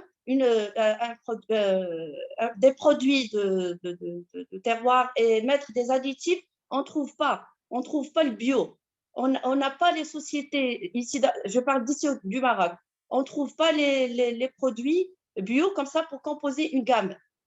Et pour la certifier, il faut aller chez Cosmos, je ne sais pas exactement, d'après ce qu'on a fait de recherche avant, c'était vraiment un peu difficile pour avoir une gamme bio. Par contre, on trouve partout dans les supermarchés, dans beaucoup on trouve bio. Je ne sais pas comment ils font. Nous, on est dans le terrain depuis 2013, on est certifié ISO depuis 2016 et on essaie de faire nos gammes et on passe toujours, et aussi pour l'exportation, je parle aussi de l'exportation, on passe toujours de chez Marocopodex, même pour le produit cosmétique. Pour huile d'argan, il n'y a pas de problème. Mais pourquoi le produit cosmétique chez Marocopodex? Il faut toujours nous faire un accusé de distance, je crois, pour pouvoir exporter. Vraiment, on ne comprend pas. Je parle de notre expérience. On ne comprend pas pourquoi on va à gauche, à droite, pourquoi il n'y a pas les renseignements groupés. Et qu'est-ce qu'il faut? Comment il faut pour faire cette gamme, pour exporter, pour local et avant l'exportation, pour local d'abord. Voilà, donc… Merci beaucoup Nadia. Je pense que vous étiez entendu sur tous ces aspects-là, donc les problématiques qui sont liées à la certification, au circuit de certification, problématiques de formation. Je pense qu'on répondra sur ces questions. Et maintenant, je voudrais interpeller Madame Zahra Mu'tasim. Vous êtes responsable export des laboratoires Asben. Vous êtes la bienvenue avec nous, Madame. À vous la parole.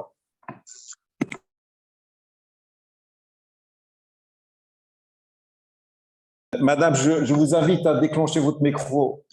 Merci d'ouvrir votre micro, Madame.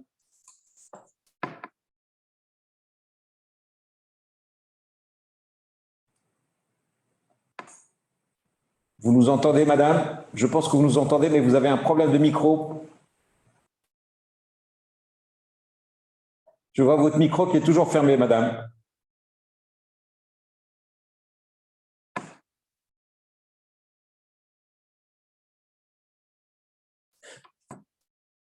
Écoutez, je laisserai Madame Zahra régler ce problème technique et je vais vous interpeller par un ensemble de questions qui me sont parvenues, si vous le permettez bien. Alors, j'ai une première question parmi d'autres, bien sûr, qui sont posées par les nombreuses entreprises qui nous suivent. Quel est le label reconnu uniformément par la communauté européenne? Je pense que cette question s'adresse à Charles Mordret. Vous êtes toujours avec nous. À vous la parole pour répondre à cette première question. Charles, vous êtes avec nous? Oui, bien sûr. Alors, quel est le label reconnu? Il faut distinguer ce que la loi demande et ce que le marché demande. Ce que le marché demande, c'est des exigences qui ne sont pas obligatoires. Donc, les exigences pour les produits cosmétiques qui sont les plus demandées par les acteurs du marché, et comme là, je parle des cosmétiques naturels ou bio, eh bien, c'est, comme on a dit, Natru et Cosmos qui sont les plus répandus. Maintenant, il ne faut pas oublier aussi, pour les produits qui ne sont pas… Il y a plusieurs aspects. Hein. Il y a des certifications de… On s'y perd maintenant. Il y a une explosion des schémas de certification, etc., sur le marché, plusieurs centaines. Et évidemment, c'est très compliqué de s'y retrouver. Chacun de ces schémas de certification implique des coûts, des efforts, etc. Et pour compliquer encore plus les choses, c'est que ça dépend des acheteurs. Il y a beaucoup d'acheteurs de certification ou de schémas de standards, en fait, qui sont développés par les grands groupes qui demandent donc que les fournisseurs adhèrent à leurs standards. Donc, tout ça, c'est bien compliqué. Mais c'est ça. Donc, la loi elle-même, pour la cosmétique, il faut respecter la loi sur la cosmétique. Donc, c'est une loi qui a beaucoup de dispositions. Là. Il faut respecter plusieurs lois. Là. Il y a le protocole REACH, la Convention sur la protection des espèces. Il y a tout un cadre législatif qu'il faut respecter, mais en matière de certification, ça, c'est vraiment le marché. Et de façon générale, plus vous voulez… comment je pourrais dire, plus vous voulez vendre en vous rapprochant du consommateur, bien, plus il y a plus c'est exigeant, en fait, plus il y a des schémas de certification qui sont exigeants.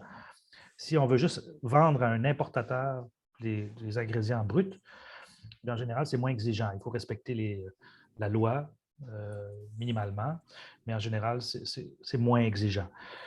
Ça, c'est un peu le schéma c'est un peu comme ça que je pourrais résumer. Je ne sais pas si je réponds à votre question, mais la question des certifications et des standards, c'est très compliqué.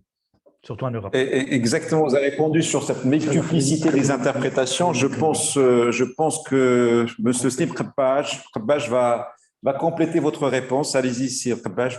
C'est très bien, c'est très clair ce que vous avez dit. Moi, j'ai participé à une réunion pendant le BioPhare avec les représentants de l'Union européenne. Il y a tout un débat sur la partie cosmétique. Ils sont en train de réfléchir à uniformiser la labellisation, comme il s'est passé pour la partie alimentaire avec l'Eurofeuille. C'est encore en débat. Ce qui se passe sur le marché, vous l'avez dit, je veux le repréciser pour que ce soit bien compris, sur la partie consommation, ils reconnaissent essentiellement en Europe Cosmos et Natru. Cosmos, c'est EcoCert, Natru, c'est CCPB, je crois, en Italie. Que peut faire le Maroc là-dedans? Si on veut vendre du bio, je crois qu'on a intérêt à prendre ou Natru ou Cosmos, et on a intérêt à discuter avec nos amis de Imanor pour qu'ils mettent en place une labellisation qui sera complémentaire de l'existant, mais qui va spécifier un label bio. On a besoin que le label bio soit spécifique, reconnu et réglementé. Pourquoi? Vous n'avez peut-être pas ça en Europe, mais au Maroc, aujourd'hui, moi, je vois du bio installé partout. Et chacun invente son bio, avec plus ou moins d'art, mais on voit ça partout. Et parfois, je vais caricaturer à Jemaa el-Fna, vous avez du bio qui se vend dans les stands. Il faut qu'on arrête ça, parce que si on continue comme ça, et ça a déjà commencé, on va discréditer le bio. Ça ne veut plus rien vouloir dire dorénavant.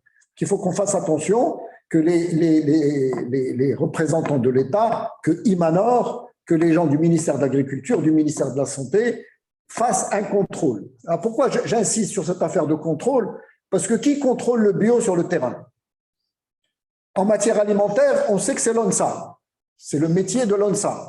Ils ont introduit l'arsenal juridique bio dans leur contrôle et ils peuvent le faire. Ils le font plus ou moins. Bon, avec le Covid, ça a été retardé, mais ça va s'accélérer. Mais en matière cosmétique, qui contrôle? Quel est le gendarme du bio? À ma connaissance, aujourd'hui, personne. Et la question qui a été posée de Marocco Foodex et de la DMP, la direction du médicament, doit être questionnée, challengée pour qu'on trouve des solutions pratiques pour le marché. Je voudrais juste faire réagir M.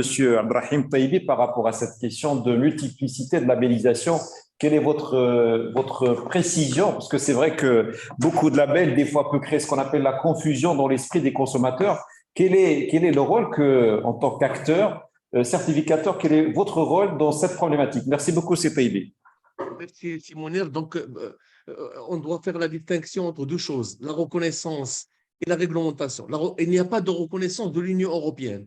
C'est la reconnaissance du marché. Ça a été très bien précisé et expliqué par M. Charles.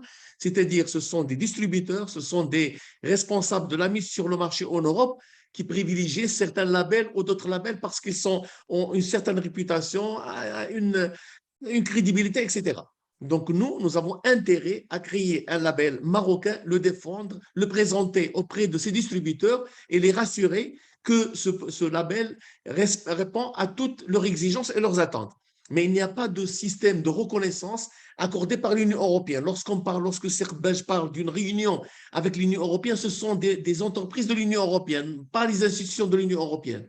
Les institutions de l'Union européenne, elles limitent leur intervention à la partie réglementaire.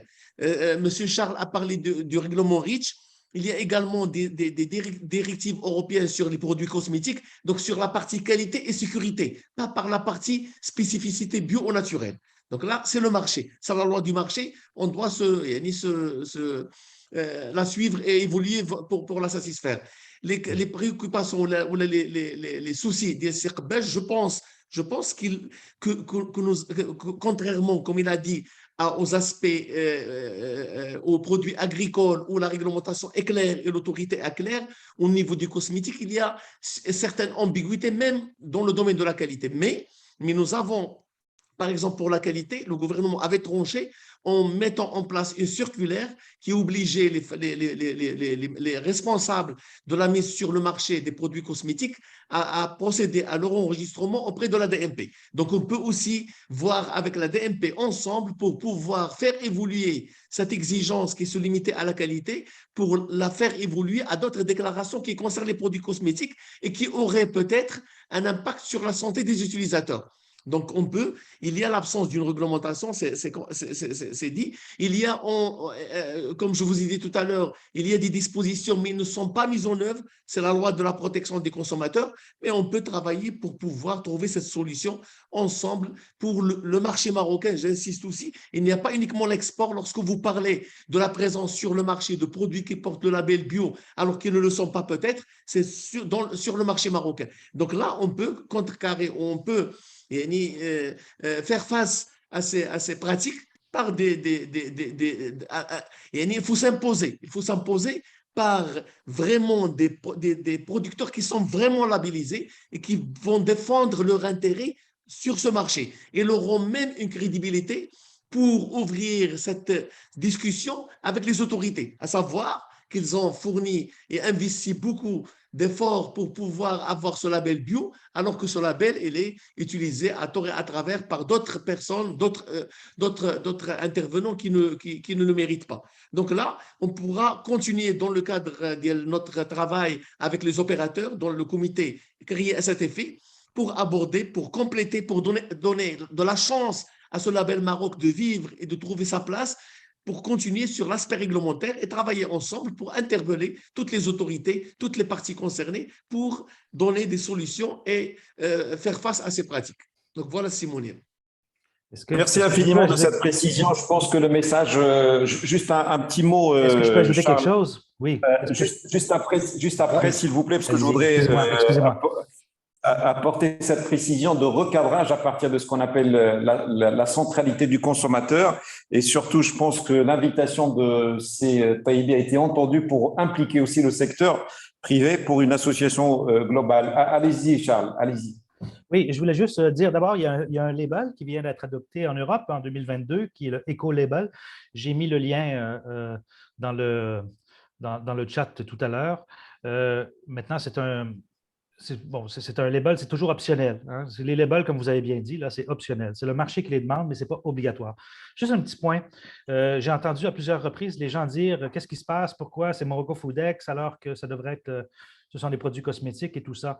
Est-ce que, si je peux résumer, et là, vous m'excuserez, je ne veux pas me tromper, vous me corrigerez si je me trompe, mais moi, ce que j'ai compris, c'est que les produits, enfin, on parle beaucoup d'huile d'argan ici, on parle beaucoup d'huile végétale exportée brute, d'ingrédients donc pas de produits finis cosmétiques.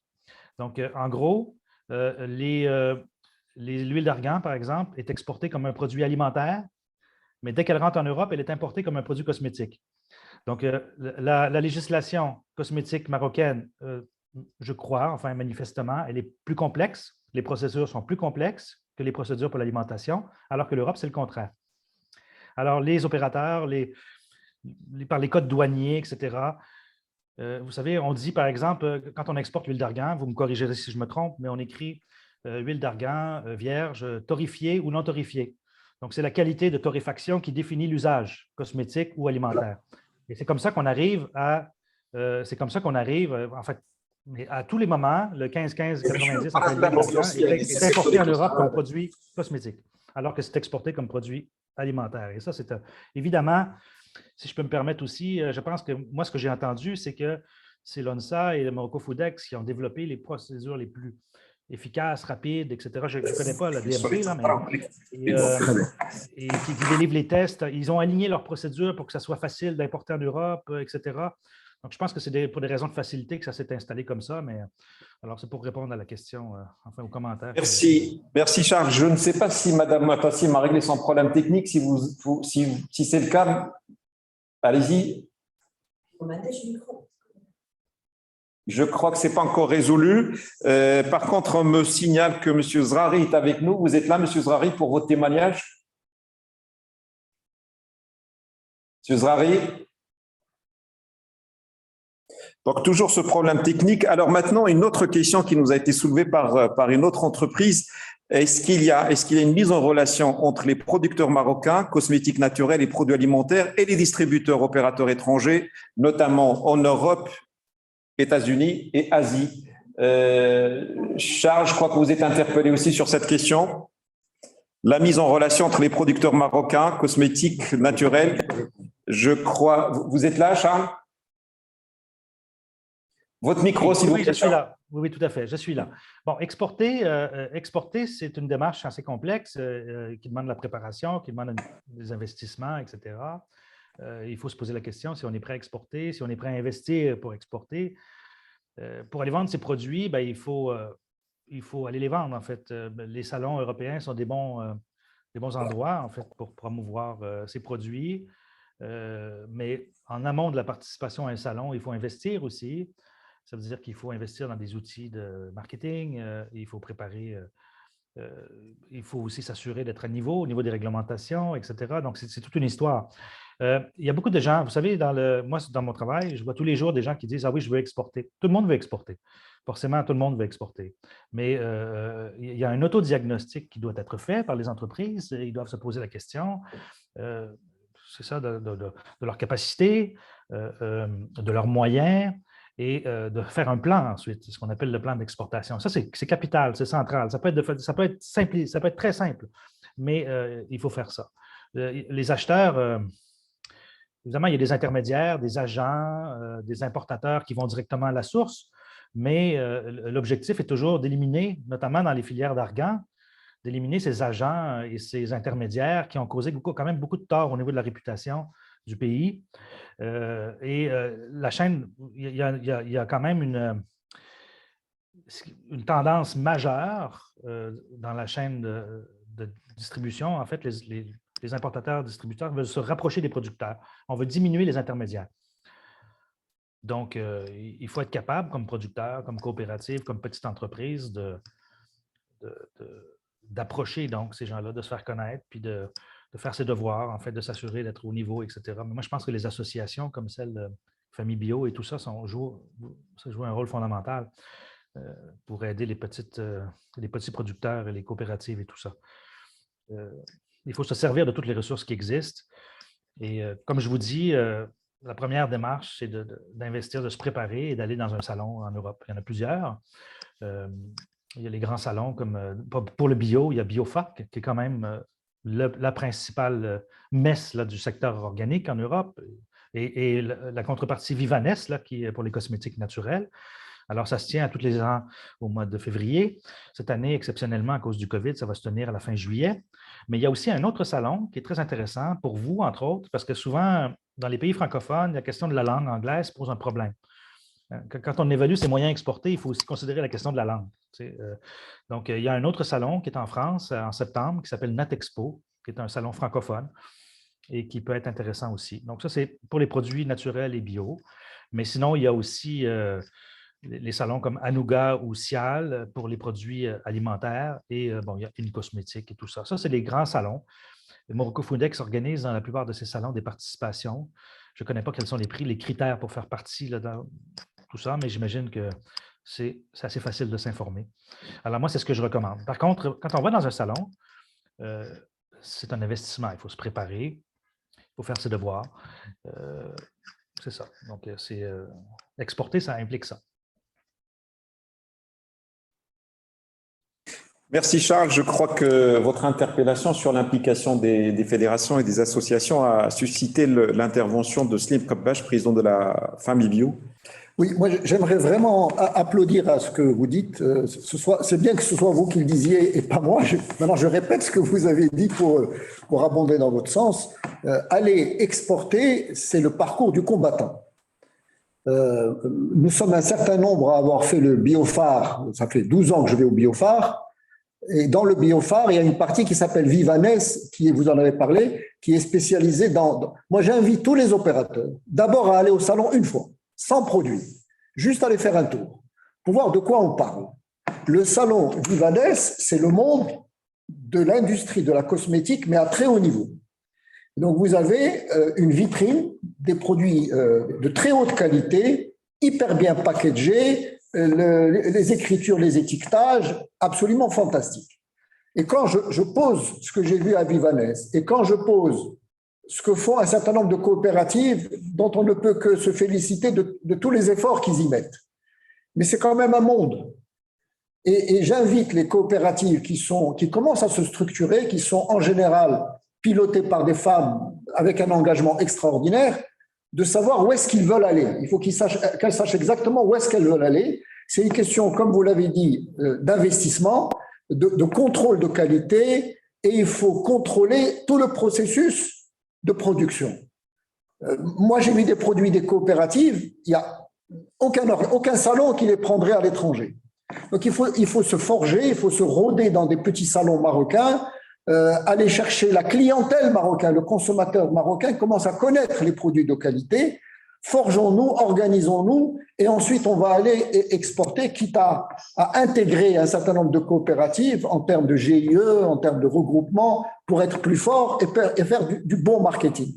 Quand vous regardez les produits de qualité européens qui sont vendus sur nos marchés, mais je vais dire à 60%, c'est du marketing.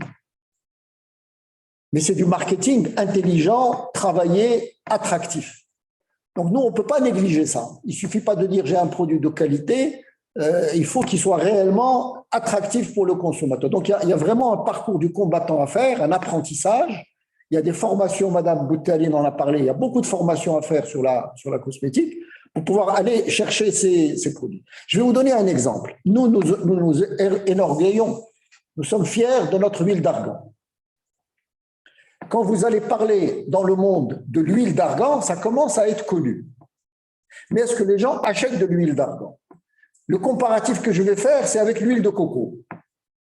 Dans le monde, l'huile de coco est immensément consommée. Monsieur Charles Maudret pourrait confirmer. Je sais que même au Maroc, l'huile de coco est consommée dans l'alimentaire, dans la cosmétique, comme dentifrice, et j'en passe. Notre huile d'argan n'est pas encore bien marketée pour arriver à ce que dans chaque foyer, il y ait de l'huile d'argan pour de multiples utilisations. Et pourtant, l'huile d'argan, on en a. Et cette année, quand vous cherchez de l'huile d'argan, je crois que quasiment vous n'en trouvez pas. Parce qu'on a mal exploité l'huile d'argan. Voilà, j'interpelle un petit peu et on continue.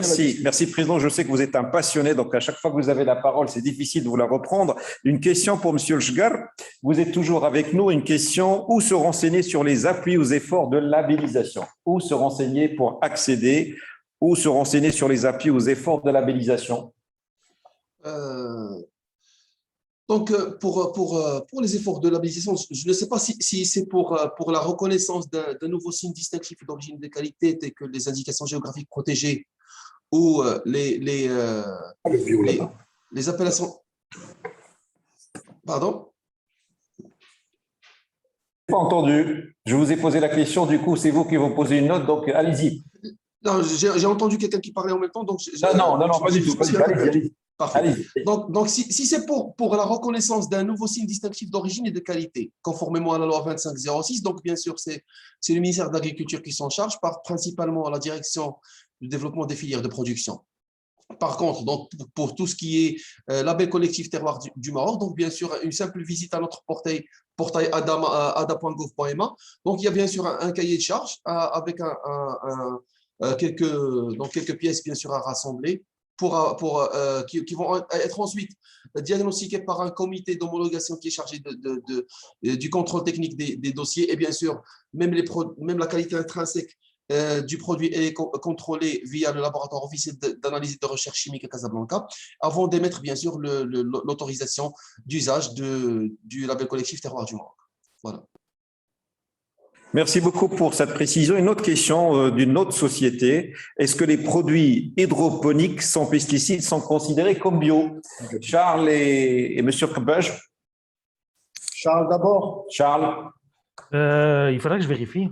Si vous me posez une question, il faudrait que je vérifie. Je suis désolé, là, je ne peux pas répondre à votre question. Il faudrait que je vérifie. Donc, c'est M. Kbaj qui va s'y mettre. Alors, les produits hydroponiques ne sont pas considérés comme bio, ni par la réglementation européenne, ni par la réglementation marocaine. En Europe, il y a cependant un certain nombre de pays rares qui considèrent l'hydroponique comme bio. Je cite notamment la Suède. Je veux dire à l'opérateur qui fait peut-être l'hydroponique, ce sont des bons produits que le consommateur reconnaît, qu'il aime bien, mais il ne peut pas être considéré comme bio. Il ne peut pas avoir de label bio, de par la réglementation. Merci, Président, de cette précision. Alors, CPIV, est-ce que certains produits sont difficiles à exporter? Donc, on évoque le miel, par exemple, et d'autres. Qu'est-ce que vous en pensez en tant qu'organisme certificateur? Notre certification, c'est pas, bien sûr, elle peut servir à des fins réglementaires, mais notre certification, c'est surtout pour satisfaire l'acheteur. On n'a pas de relation avec les frontières, ce qui rentre et ce qui sort. Donc, je peux vous partager avec vous l'information. Pour certains produits, ils sont réglementés au niveau européen. Il y a des accords entre le Maroc, entre le gouvernement marocain et l'Europe. Il faut que les produits respectent le règlement européen. Et là, les institutions compétentes s'assurent du respect de ce règlement européen. Je veux, si vous permettez, uniquement compléter par la partie appui, parce que c'est important de le signaler. Si Chgar a parlé tout à l'heure des indications géographiques, je ne pense pas que c'est l'objectif le label cosmétique. Le label cosmétique, c'est un label qui atteste le caractère biologique d'un produit cosmétique basé sur des analyses, basé sur la proportion des ingrédients biologiques ou naturels. Donc, il n'a pas, pour l'export, il ne cherche pas. Lorsque l'acheteur cherche un produit bio naturel, il ne cherche pas son origine. Il cherche le caractère biologique et naturel de ce produit. Et l'appui peut être demandé et sollicité auprès de l'agence marocaine de PME, des petites et moyennes entreprises. Donc, ils ont des programmes pour l'appui des entreprises pour se conformer aux normes et aux référentiels. Et c'est pourquoi on a intérêt à avoir ce référentiel marocain, parce il va faciliter l'accès à du financement. Parce qu'on peut toujours sensibiliser les bailleurs de fonds marocains pour dire qu'on veut se conformer à un référentiel reconnu et ouvert à tout le monde, que de venir avec votre propre référentiel Cosmos ou autre pour dire je veux un appui. Donc on peut créer cette base de conformité et on aurait la capacité de se conformer au moment opportun à d'autres référentiels, même si on n'arrive pas à avoir rapidement une reconnaissance du label marocain à l'international, mais on aurait au moins une certitude que notre truc est conforme. Ça nécessiterait une formalisation par la suite. Donc, comme je disais tout à l'heure, travaillons ensemble pour régler le problème de la réglementation, de financement. Il y a même, si vous rappelez, lorsqu'on était en réunion, on avait un représentant du Crédit Agricole du Maroc et ils sont en train de mettre en place un projet d'appui et d'assistance technique aux coopératives et aux TPE pour les accompagner dans leurs projets. Et ils trouvent dans ces produits cosmétiques bio une bonne réponse ou un bon domaine qui leur permettrait de mettre en œuvre leurs initiatives et leurs projets. Donc voilà. Merci infiniment, Setaïbi, pour cette pertinence dans le propos. Est-ce qu'on est obligé de passer par la DMP pour pouvoir vendre sur le marché marocain puis exporter? Une question posée par une société qui s'intéresse au secteur. Est-ce qu'on peut obliger de passer par la DMP pour pouvoir vendre sur le marché marocain, exporter? Allez-y, Président. Ne me dites pas que je monopolise la parole. Non, pas du tout. Je veux compléter juste les questions qui m'ont précédé, parce que l'opérateur est toujours en ligne, il continue à poser ces questions. En accompagnement d'opérateurs sur la cosmétique, au jour d'aujourd'hui, à ma connaissance, il n'y en a aucun. Il y a un accompagnement sur le plan alimentaire. Sur le plan alimentaire, il y a le programme Génération Green, le plan Génération Green, qui est en train d'être discuté en tant que contrat-programme. Il va y avoir un contrat-programme d'accompagnement sur la question alimentaire. Sur la partie cosmétique, à ma connaissance, il n'y en a aucun. Le département qui a le contrôle, c'est la DMP, c'est la direction médicale.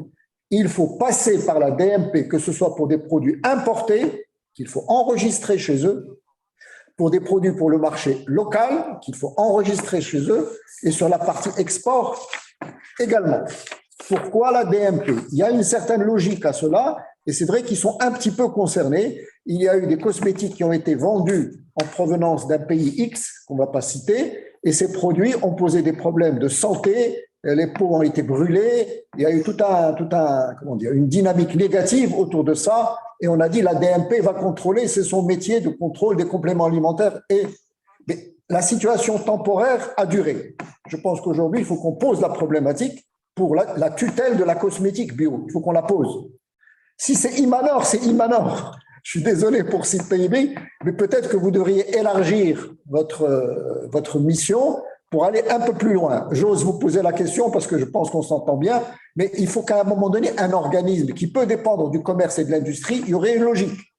Et donc, la tutelle de l'agriculture pour l'alimentaire et la partie cosmétique pour la… Voilà, moi j'interpelle. Comme je suis libre et je suis un opérateur privé, je peux oser.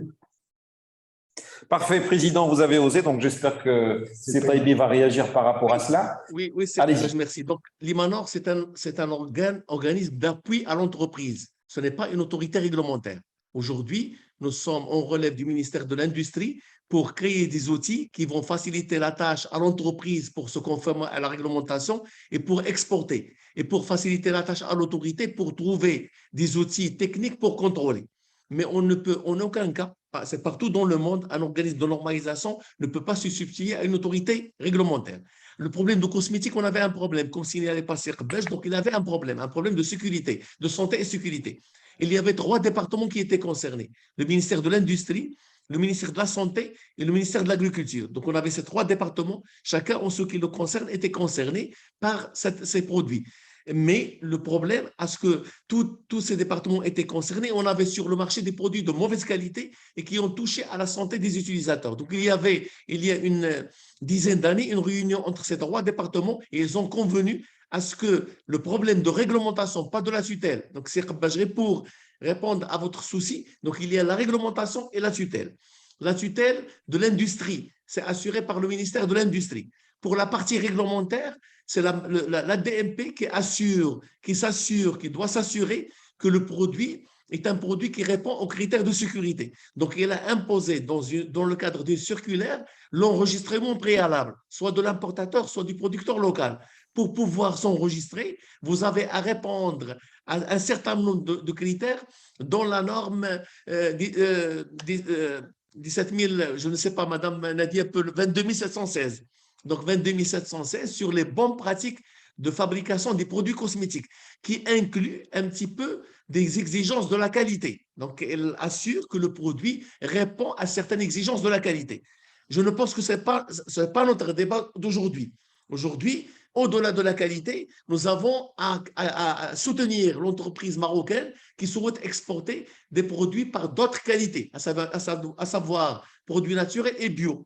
Donc, c'est pourquoi je vous ai dit tout à l'heure qu'il n'y a pas de programme déclaré pour appuyer le secteur, mais il y a des possibilités. Nous avons Maroc PME qui est là pour soutenir les entreprises qui exportent, les entreprises qui souhaitent se mettre en conformité par rapport aux normes.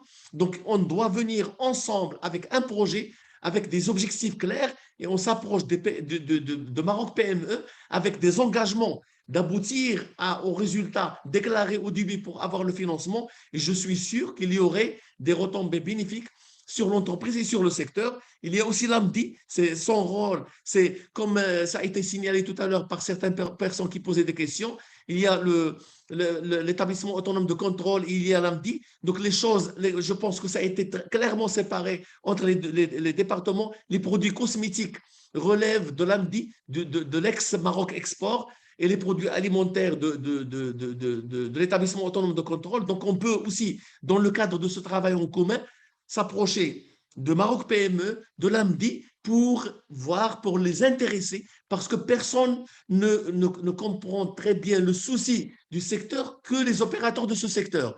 Et la SMEX, bien sûr. Donc, il faut qu'on transfère cette inquiétude aux institutions qui réglementent, qui apportent de l'appui technique, de l'assistance technique, et on va avancer certainement, progressivement, mais certainement, Inch'Allah.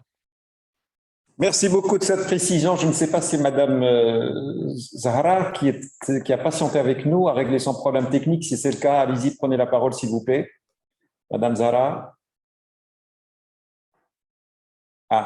Écoutez, Cizrari, vous avez réglé votre problème technique pour votre témoignage? Bon, écoutez, j'ai une question circulaire. Zahra, vous êtes avec nous? Non, c'est Nadia Bouteline. Si vous le permettez, parce que je voudrais poser une question, on s'approche de la clôture de cette séance, une question circulaire pour l'ensemble des intervenants. Comme nous sommes dans la maison de l'export, je voudrais votre réponse par rapport à la problématique des exportations de ces produits bio. Je voudrais que chacun intervienne en 1 minute ou 2 minutes maximum sur les priorités à mettre en œuvre pour dynamiser les exportations des produits bio. Je commencerai par le président Slim Kbaj, parce que comme c'est lui qui a pris la parole en premier, et donc je suivrai dans l'ordre des intervenants. Slim Kbaj, à vous la parole. Moi, je trouve que cette discussion, cette table ronde entre nous a posé un certain nombre de problèmes et a identifié des pistes. Moi, je voudrais qu'on fasse d'aujourd'hui le lancement d'une campagne de réflexion, d'organisation, de structuration du secteur en vue de l'export. Le potentiel que notre expert nous a identifié, toutes les possibilités que nous avons en tant que pays limitrophe, nos relations avec l'Europe font qu'il y a là des opportunités significatives et rapides. Je pense qu'on devrait y aller et nous structurer en discussion sur tous les points que nous avons identifiés, la certification, la réglementation, le label de qualité, l'organisme représentatif au niveau de l'administration, la fédération ou l'association qui va représenter les opérateurs. Nous, on se déclare, mais peut-être qu'il y en aura d'autres, peut-être qu'on peut combiner. En tout cas, il y a quelque chose à faire et il faut le faire vite Eh bien, moi, je donne plusieurs exemples. Notre expert en a parlé brièvement, c'est la Tunisie et la Turquie. Ils nous ont donné entre 15 et 10 ans d'avance. Ils ont pris entre 10 et 15 ans. Mais c'est rattrapable, Monsieur le Président. Mais c'est rattrapable parce que le Marocain est plein d'innovation, mais il y a du boulot à faire. Merci beaucoup. Merci. À vous la parole, Charles. Même format, 1-2 minutes pour donner votre avis sur la possibilité d'accroissement des exportations des produits bio marocains. Moi, je pense que c'est extrêmement intéressant tout ce qui a été discuté aujourd'hui. Il faut absolument continuer pour question d'augmenter la connaissance de la filière puis de partager des expériences parce qu'on a un enjeu, celui de, vous avez mentionné la Turquie, la Tunisie à juste titre, donc en fait, d'étendre les certifications bio, d'augmenter les capacités aussi pour la transformation, pour le packaging, etc., d'augmenter les certifications, la certification de tous la sécurité alimentaire, les normes ISO, FSSC 22000, si possible BRC, IFS, et le minimum absolu, c'est HACCP. Il y a beaucoup de travail à faire, mais des initiatives comme ce que vous êtes en train de faire, c'est extrêmement précieux. C'est mon commentaire. Merci beaucoup, Charles, de votre intervention et de la pertinence de vos propos. C'est Taïbi. C'est Mounir. Donc, moi, ce que je propose, c'est de maintenir cette dynamique. On ne peut pas uniquement revenir à saisir des occasions pour dire la même chose. Nous et vous et tout le monde, on doit établir ensemble une feuille de route pour pouvoir donner un sens à nos attentes de promouvoir les exportations du Maroc en produits cosmétiques. Nous avons créé ensemble ce label Maroc.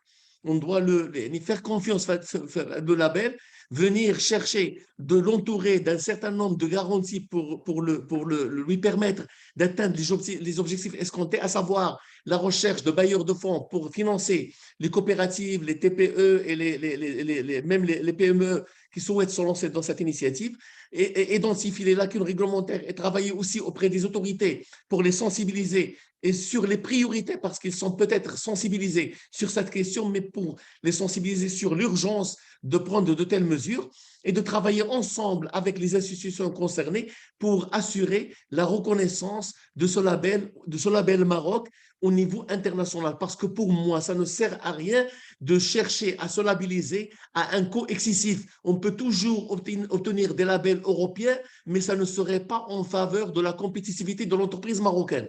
Donc, on doit innover pour créer un label accessible à toutes les catégories d'entreprises et non pas uniquement pour les grandes entreprises. Et c'est possible, surtout que ce sont des produits qui ne sont pas toujours destinés à l'export, ne sont pas toujours destinés à l'Europe, et sont aussi consommés au Maroc, et sont destinés à d'autres pays qui n'ont pas des rigueurs visant à protéger le marché. Donc, on doit étudier tous ces paramètres et sortir avec des adaptations par marché ou par situation et par contexte réglementaire.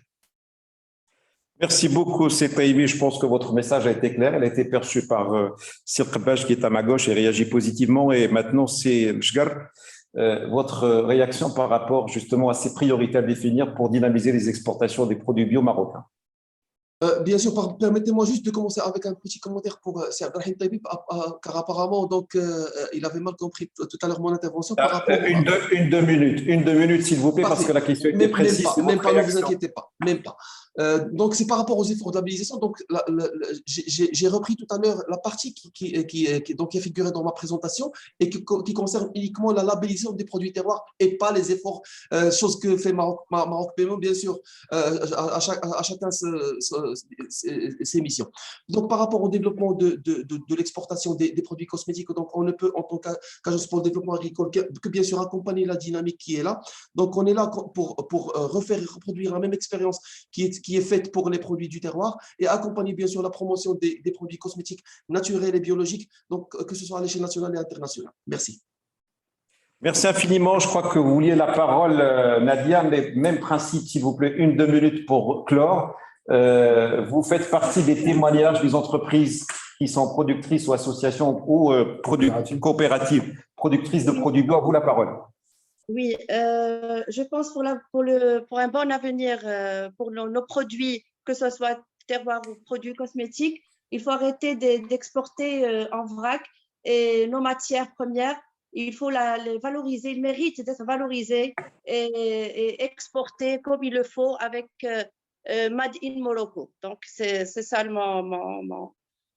Merci infiniment. Vous l'avez signalé tous. C'est pas à travers cet événement que nous allons clore ce sujet qui est passionnant, qui est très prometteur. Je pense que le message fort, c'est de travailler ensemble. Je retiens ce que disait Setaïli, c'est-à-dire travailler, innover, être dans une logique d'agilité. Je tiens à remercier vivement toutes les entreprises qui étaient présentes avec nous et surtout vous, mesdames et messieurs les panélistes, pour votre pertinence et la réactivité de vos propos. Je tiens aussi à remercier l'équipe de la SMEX qui a travaillé sur la réussite de cet événement. Je vous donne rendez-vous à d'autres événements certainement. Je vous souhaite une fin de journée agréable à toutes et à tous. À bientôt. Au revoir.